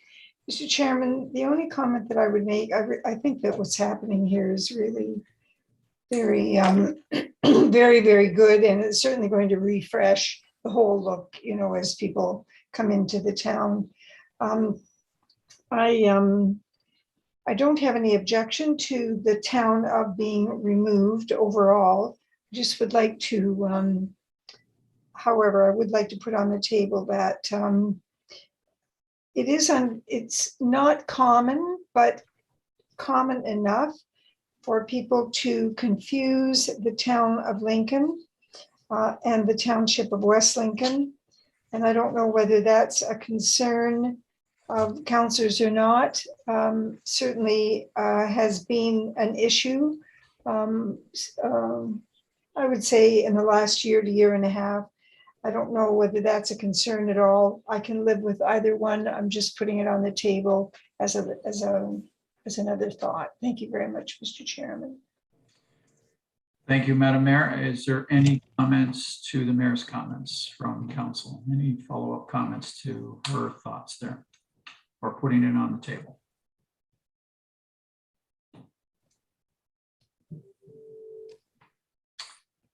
Seeing none, we will leave it at that. And if there are other comments that you'd like to share with council or with Director Gianni personally, I would think he'd be receptive to those comments. So we have we gone through the vote, Madam Deputy Clerk, or not? I don't think we have. We have not, Chair, and I now see the Director of Economic Development and Communications hand up. Mr. Gianni? Thank you, Chair, and thank you, Madam Deputy Clerk. So just to be clear, I think in regards to the mayor's comment, and we're open to this as well, I think in regards to the sign logo, we will drop the town of and just stick with the Lincoln and you Maple Leaf feature as well. Okay. Very good. Thank you, Mr. Gianni. Madam Deputy Clerk. Thank you. Councillor Bernay. Yes. Councillor McPherson. Yes. Councillor Michalek. Yes. Councillor Reimer. Yes. Deputy Mayor Rajima. Yes. Councillor Russell. Yes. Councillor Timmers. Support. Mayor Easton. Support. Thank you. That motion carries, Chair. Very good. We will now consider item 6.3.3, report LS-06-21 regarding citizen appointments to Housing and Homelessness Community Partnership Advisory Committee. Please note that we will be going into closed session to discuss confidential Appendix A, after which the motion will be brought forward at that time. Do members of council have any questions?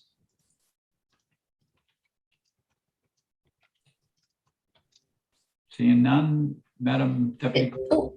It looks like we have Deputy Mayor Regima's hand up. Go ahead, Deputy Mayor.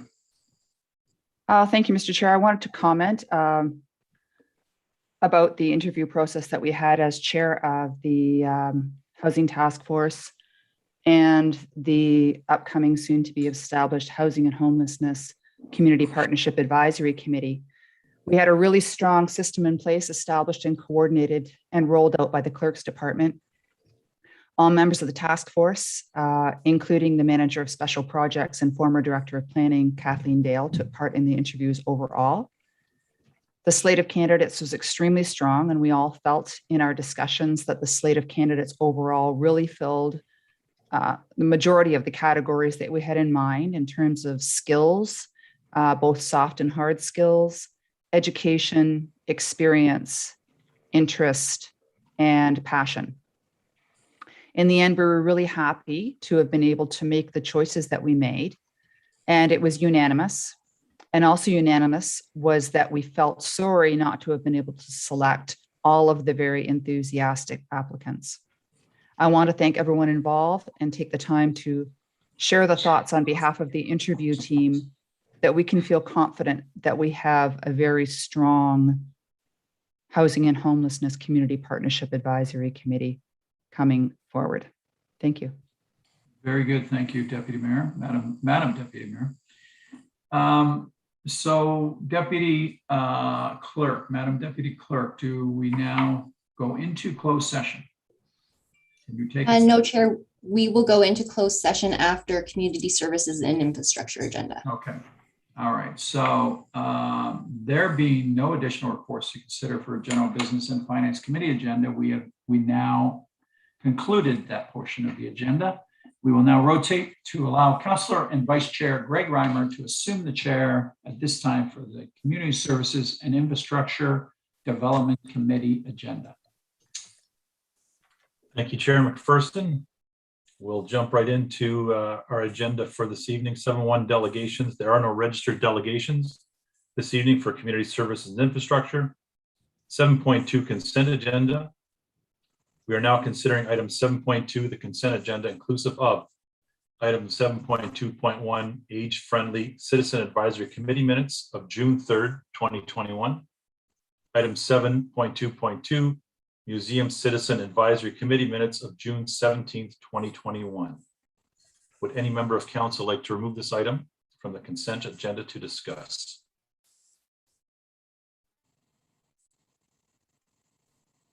Seeing nobody, I have a motion moved by Councillor McPherson that council receive and file for information the consent agenda inclusive of item 7.2.1 age-friendly citizen advisory committee committee minutes of June 3rd, 2021. Item 7.2.2 museum citizen advisory committee minutes of June 17th, 2021. Deputy Thank Clerk. you. Thank you, Chair. Councillor Bernay, Yes. Councillor McPherson, Yes. Councillor Mikulak, Yes. Councillor Reimer, Yes. Deputy Mayor Rejima, Yes. Councillor Russell, Yes. Councillor Timmers, Support. Mayor Easton. Support. Thank you. That carries, Chair. Thank you, Deputy Clerk. We will now consider item 7.3.1, report CS-08-21 regarding Community Services 2021 mid-year update. Our Director of Community Services will be providing a presentation regarding the report. Shannon, please go ahead.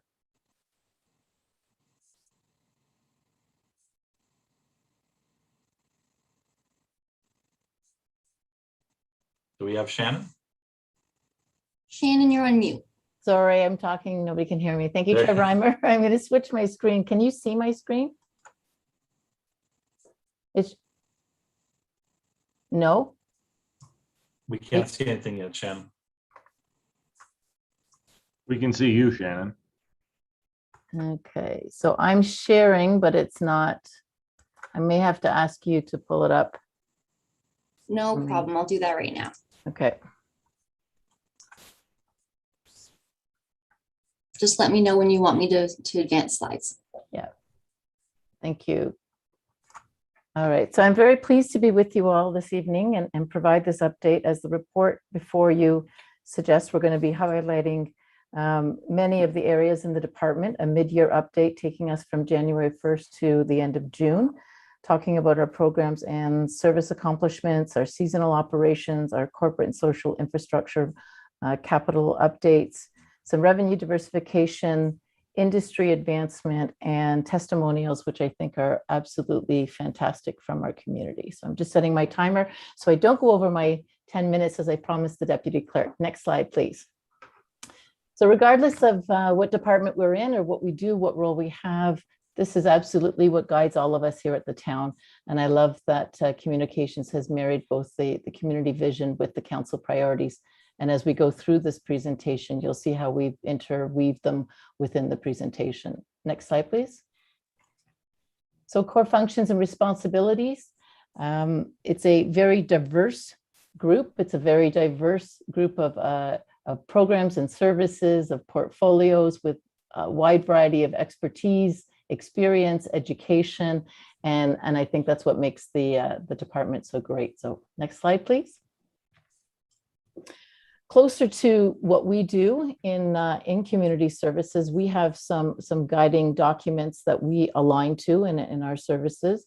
We have our Parks and Rec and Culture Master Plan completed and approved by Council in 2019, and really proud to share that 58 out of the 90 recommendations are either being implemented now or have been implemented or are underway. So some of these 90 recommendations, they're not one time, they're not one project, they're not one element, but they're process related.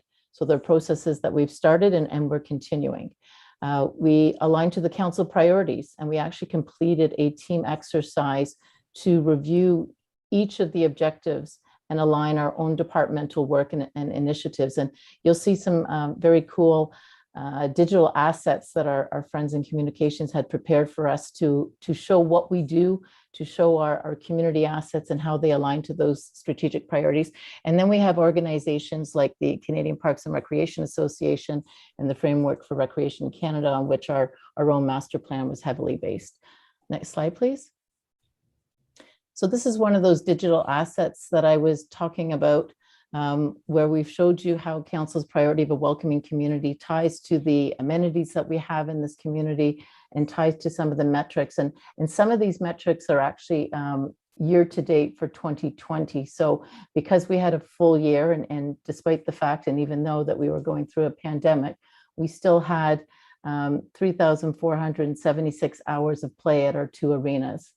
And I think that's fantastic, and 445 hours of play in our sport fields. So as we continue to add new elements, finish parks, we can continue to use these digital assets and update them. Next slide, please. So recreation highlights, and again, this is January to June. We had 724 skaters participate in March and April. We still continue to run 8 programs with 60 participants. This was that window before real shutdown and closures. We had almost all of our camp spots immediately filled within the first hour. 491 participants in swimming and the 2 pools, and total of 2,500 swimmers enjoyed these activities in the month of June since we've been open. Next slide, please. Continuing with recreation highlights. We've all had to reimagine how we do what we do, and you've heard lots and seen lots in social media about our virtual recreation program and our drop-off kits. And these are just a few of those with a picture to show you. One of them We had very different themed kits for the different days, for the different holidays. We had a seniors showcase to go kit, which is what you're seeing here in this picture. And then of course we love to show our the feedback that we read on social media and that we receive on these kits. Next slide, please. So this is, again, more photos showing you some of this is the virtual cooking class that was led by our own staff, and some of the testimonials talking about the class and how much fun they had. And really, you know, staff they adjusted, and they were able to adapt in very difficult circumstances. And they did a lot, and you'll see a lot of these creative ideas still continue even as we come out of COVID. Next slide, please. Again, social media feedback and testimonials, thanking the staff, talking about how fantastic it is, and then actually users engaging with each other, asking about having participated in the curbside pickup kits, and what did they think, and are they great, and lots of wonderful feedback. Next slide, please. So here's another one of our digital assets showing our, we've got 5 active cemeteries, 14 inactive. In 2020. Even despite the pandemic, we had 22,000 program participants.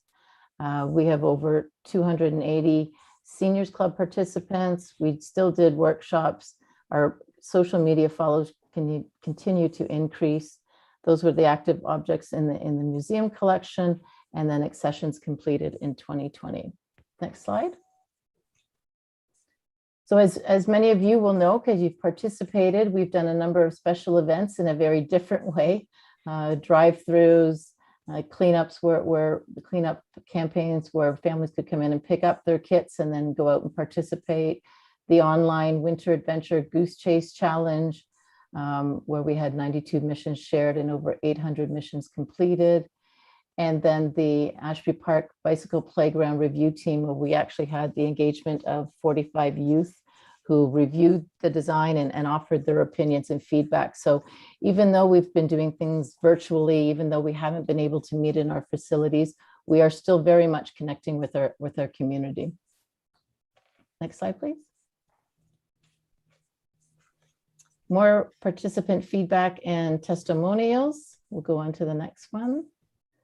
This is one I'm very, very proud of. This is something that was very needed during the pandemic, and I think we've realized that will be something that we'll need to continue. It wasn't something that we did to the extent that we did it during the pandemic previously, but this was our customer service representatives and our facility hosts and even our staff reaching out to seniors, reaching out to local churches, reaching out to various community organizations.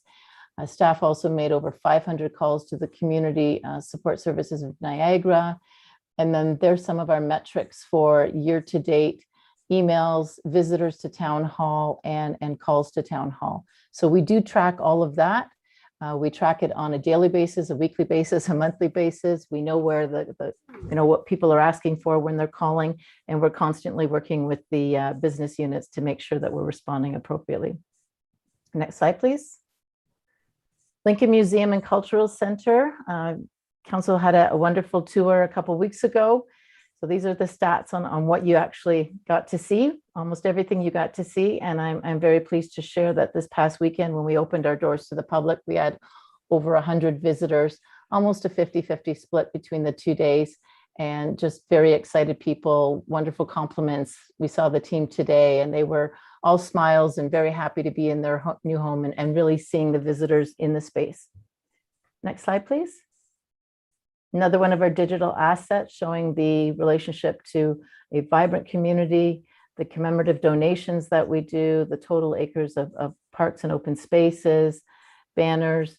I think it's incredible when you look at these numbers and think about how much can still get done in very different ways, and how many diverse and unique services that we provide. Next slide, please.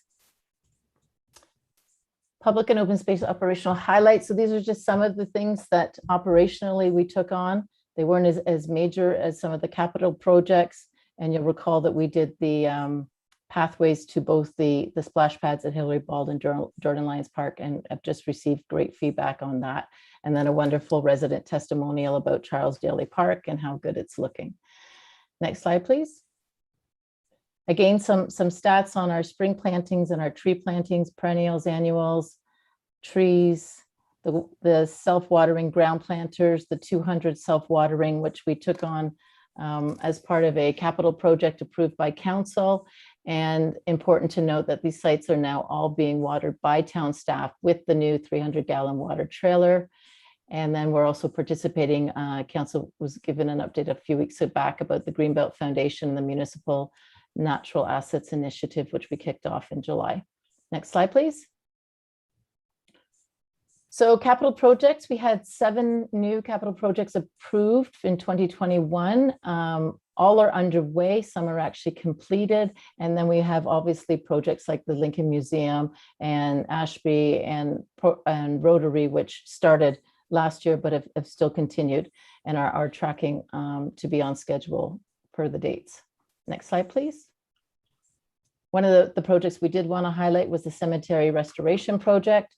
We've had over 750 monuments identified that needed restoration. And then these are just the stats showing about the priority 1, 2, and 3, and what we're working on and hope to accomplish. So we do see this turning into a program going forward and being something that we need to continue to take on a regular and annual basis. Next slide, please. Again, digital assets. Something that this team is doing very well in all areas is applying for grants and being very successful in that grant funding and really diversifying our funding. I think it's important to show that, you know, we're not a massive team, but we really do ramp up seasonally with our camp staff and our aquatic staff and our parks and open space staff. Next slide, please. And so this just highlights our grants and our funds and our diversification. It also shows you what we've distributed as the town. So the Grow, Prosper, Belong Fund, the Whipple Tree Fund, and then the one-time COVID relief fund. And we still have a lot of funding applications ourselves that have been submitted that we're waiting to hear back on. Next slide, please. As our CAO mentioned earlier on this evening in one of the other reports that was being reviewed, we have great industry participation partnerships and projects underway with the Brock Living Lab, with Brock University, with Canadian Parks. And I would like to really highlight here, while we've always belonged to Ontario Parks Association and our Parks and Recreation Ontario, both Dave Warden and Sarah are now on those boards. Dave has actually been on the OPA board since 2016, and he's been recently elected as vice president. And Sarah has been elected to the board of Pro. So it's great to have those relationships and those industry groups that can advocate for what we do as a collective. And then we have a wonderful relationship, as it was already highlighted, with Vineland Research and Innovation Center. Next slide. And finally, just to highlight staff, even though we had to do things differently and we added different programming and new programming, staff still managed to get staff development, professional training done. There's a number of courses that our staff have taken, and again, 2 staff that I'd like to highlight: Madison, who achieved her full seal and certificate in Ontario Association of Landscape Architects and the Canadian Society of Landscape Architects, and Olivia, and council heard about Olivia at the museum tour, who's been accepted to the Ontario Changemakers program. Next slide, last slide. And that is the presentation. So we would welcome any questions you have. And Van didn't cut me off, so I think I did okay. Thanks, Shannon. Lots of material there. Does council have any questions for Shannon?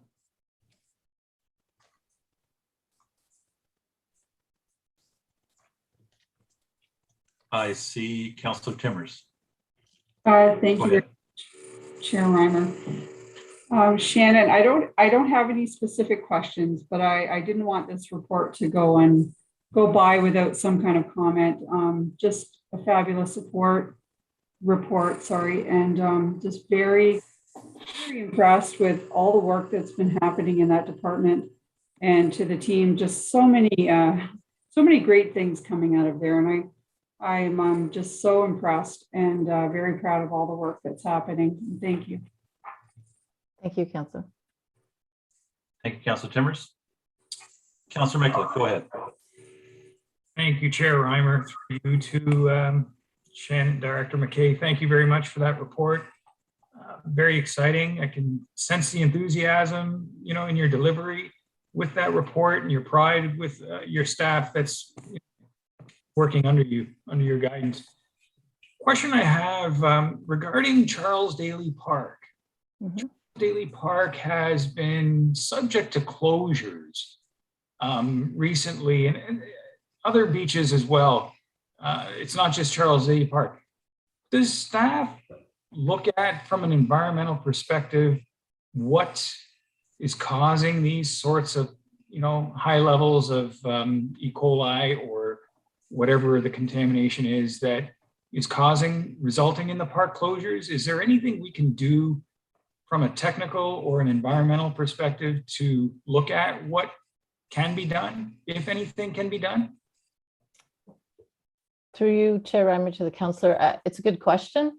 I mean, we rely on public health. We rely on those that study and test the waters. It's quite typical to see high levels of algae at certain times of the year and see these public bodies of water, these public waterfronts closed for short periods. Is it something we can go deeper in speaking with public health and others about it? I'm sure we can ask questions about it. I'm not sure we can do much to change the environmental situations as staff, but it's definitely a good question. Thank you very much for that. It's just a question that comes to mind when, you know, we talked earlier about VRIC and their partnership with the town. That's why it came to my mind. Thank you very much. Keep up the work. Keep up the good work. Anybody else for Shannon? Yes, Mary, go ahead. Thanks very much, Mr. Chairman. Thank you, Shannon. This is a really comprehensive report, and I think it's not too difficult to tell that it's probably a good week's work that goes into something like this.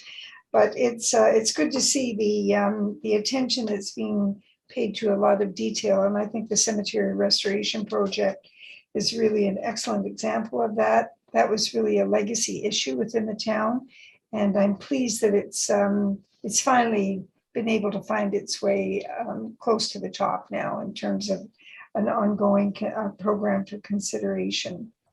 And I certainly wouldn't pass over the fact that you've provided better watering services at Mount Osborne as well. It's not in here, but it certainly is something that members of the public were looking for. And there's also a cultural elements that are so important that you can see surfacing in the report, because some of these things can't be achieved without the good partnerships that we have. And so being able to maintain those during COVID, I think, is really very commendable. If you wouldn't mind looking at page 7, Mr. Chairman, under recreation highlights, question that I have, Shannon, is during COVID, it would appear that having these programs available was tremendously valuable to families, as there were just very few options to them. The question I have is, do we expect to recover all costs? What do we recover as far as the costs are concerned? And if the town didn't provide these, who would do that? Mm-hmm. Through you, Chair, to the Mayor, those are both great questions. I think we do, for the most part, do our best to recover costs. I mean, when you look at things like the Senior Showcase to Go, those were items that were donated by community groups. So while there was staff time in putting them together and in disseminating them, I think our community contributed a lot as well. And I do know that some of these will still continue, even though we will return to We will return to in-person, but not everybody can get into our facilities. So some of these curbside type things will continue. And these virtual apps were such a success that they will continue as well. I think I misplaced your second question. I apologize. Well, I was just wondering if we didn't do it, who would do it? If we didn't do it through the chair to the mayor, library would do it. We'd look to groups like potentially the Y, but I mean, really, this is one of those services that really is a public service, a community service that I would say in municipal government, there are services that are nice to have and there are services that are needed. And I see these, especially during the pandemic, as being needed services to engage with our community. So it's a great question as well, Mary Easton. Well, I think the testimonials say a lot, and I've seen, I think we've probably all seen a variety of testimonials. People do appreciate them. The parents certainly appreciate them. I want to, Mr. Chairman, make a comment on page 10 under the accessions. And I don't want, because I don't want to be misled, but I believe, Shannon, that this is an 849 items, but moreover, a more efficient cleanup, which I think is very positive, not a negative, and that we wouldn't expect to see that, although we could, because I think now people are probably pretty excited about the museum. But is that right, that it's really more tidying up and making sure that all the books are right? Through you, Chair Reimer, to the mayor. Yes, that's exactly right, Mary Easton. In staff's efforts to clean up the database and go through it, there were a lot of items that, while we have them, they weren't properly accessioned. So that shows you the magnitude of work that was put into cleaning that up before they then packed up the artifacts to move them to the new space. Right. Okay, that's great. Thanks very much, Mr. Chairman. Thanks, Shannon. Thank you, Mary Easton. Any other comments from council? One comment to make, Shannon, just in this report, incredible to see the amount of children that are being engaged coming out of the pandemic. We got over 500 kids at the summer camp and in swimming lessons, the 45 that you engaged, you and your staff at the design of Ashby Park, and our 400 kids at the July 1st drive-through. Those numbers kind of jumped out at me. So that's awesome to see that engagement. No further discussion. I have a motion moved by Councillor Mikulik. Receive for information report CS-08-21 regarding the Community Services Department 2021 mid-year update. Deputy Clerk, please call the vote. Thank you, Chair. Councillor Brunei? Yes. Councillor McPherson? Yes. Councillor Mikulik? Yes. Councillor Reimer? Yes. Deputy Mayor Rujima? Yes. Councillor Russell? Yes. Councillor Timmers?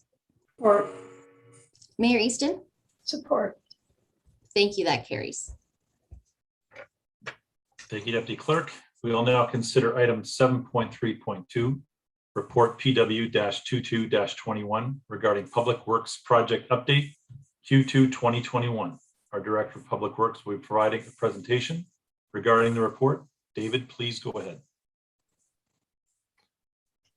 Thank you, Chair Reimer, and thank you, members of council, for giving me the opportunity tonight to provide a quick overview on our Public Works project updates for Q2 of 2021. Next slide, please. So Public Works 2021 project work plan aligns to council's strategic priorities, especially with connected communities, that is, integrated mobility and active transportation network, and that's basically aligns with all of our road and sidewalk and bridge work in terms of those projects. Resilient community, promoting a healthy and safe community with our traffic safety programs, our Safe Drinking Water Act, water main related projects, responsible and sustainable financial management, and adapt and respond to changing climate, again, with our wastewater and stormwater projects. Next slide, please. So this particular dashboard slide gives a bit of a high level overview of all of our projects. And we do have a significant amount of projects in our work plan for this year, a total of 28. I'm pleased to say that 25 are in progress, different forms of progress. We've completed 2 projects to date, and 1 project hasn't started, and we'll be starting that project in Q3. When you look at this work plan, it is very well balanced. You can see we have a pretty even split between our transportation related projects, and those being, roads, sidewalks, and bridges. And then the other category is our environment and safety capital projects. And those projects would reflect drinking water related projects, wastewater, and stormwater related projects. Next slide, please. So the top priorities for Q2 have been, we've been working hard to get a lot of the construction started on a number of projects that we awarded in Q1 and early Q2 in trying to, get a lot of work started early in the year. We've continued to work on project tender preparation packages to be in a position to issue more tenders to the market later Q2 and into Q3. We also developed and issued key study RFPs to the market as well during this time. We implemented our planned traffic safety and speed reduction programs in Q2 across the community.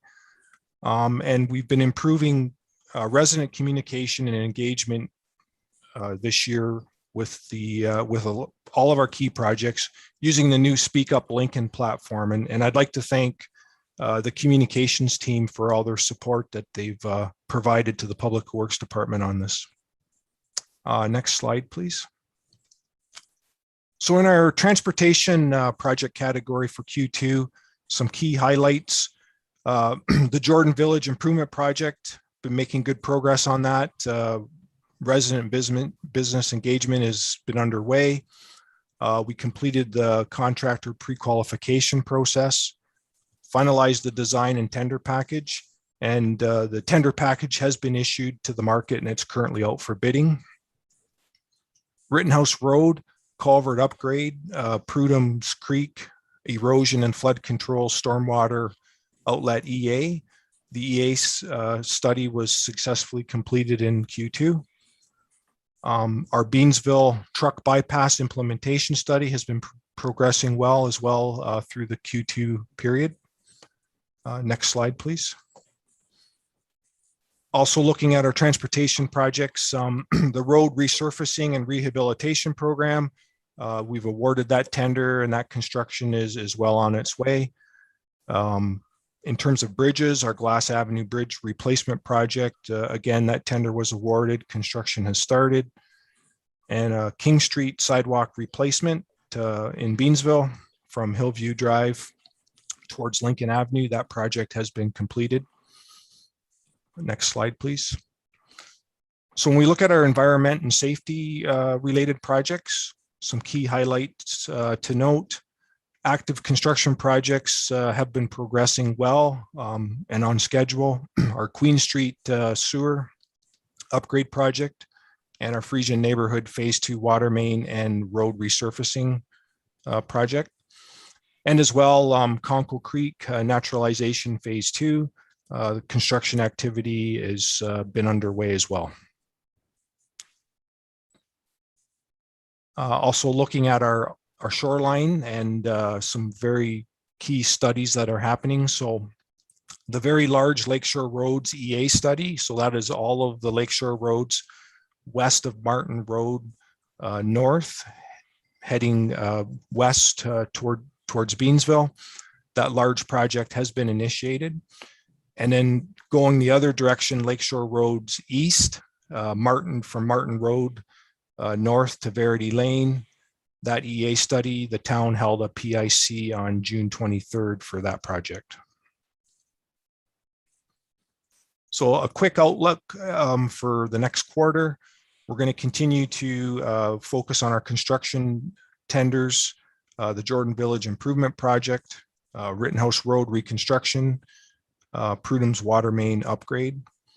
And again, continue to work on detailed design projects and studies that are currently underway.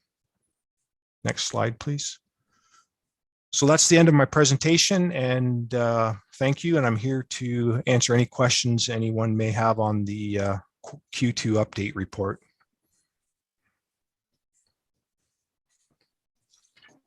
Thank you, Director Graham. Any questions from council for Director Graham?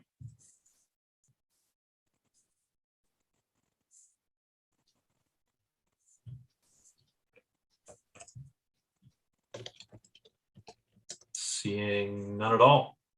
No further discussion. I have a motion moved by Councillor Russell.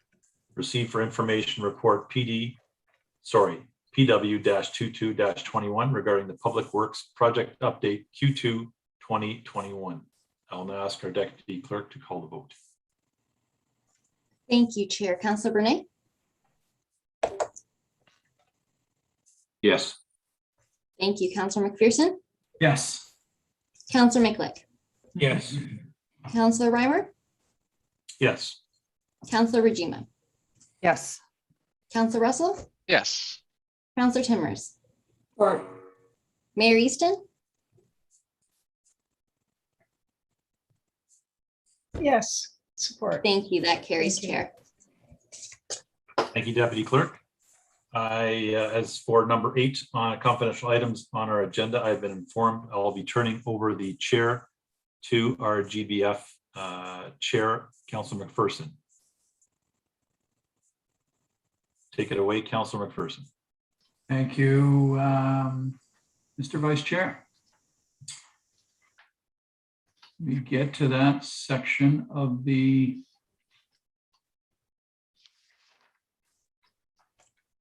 you caught me off guard. I thought this was staying with the community services, but before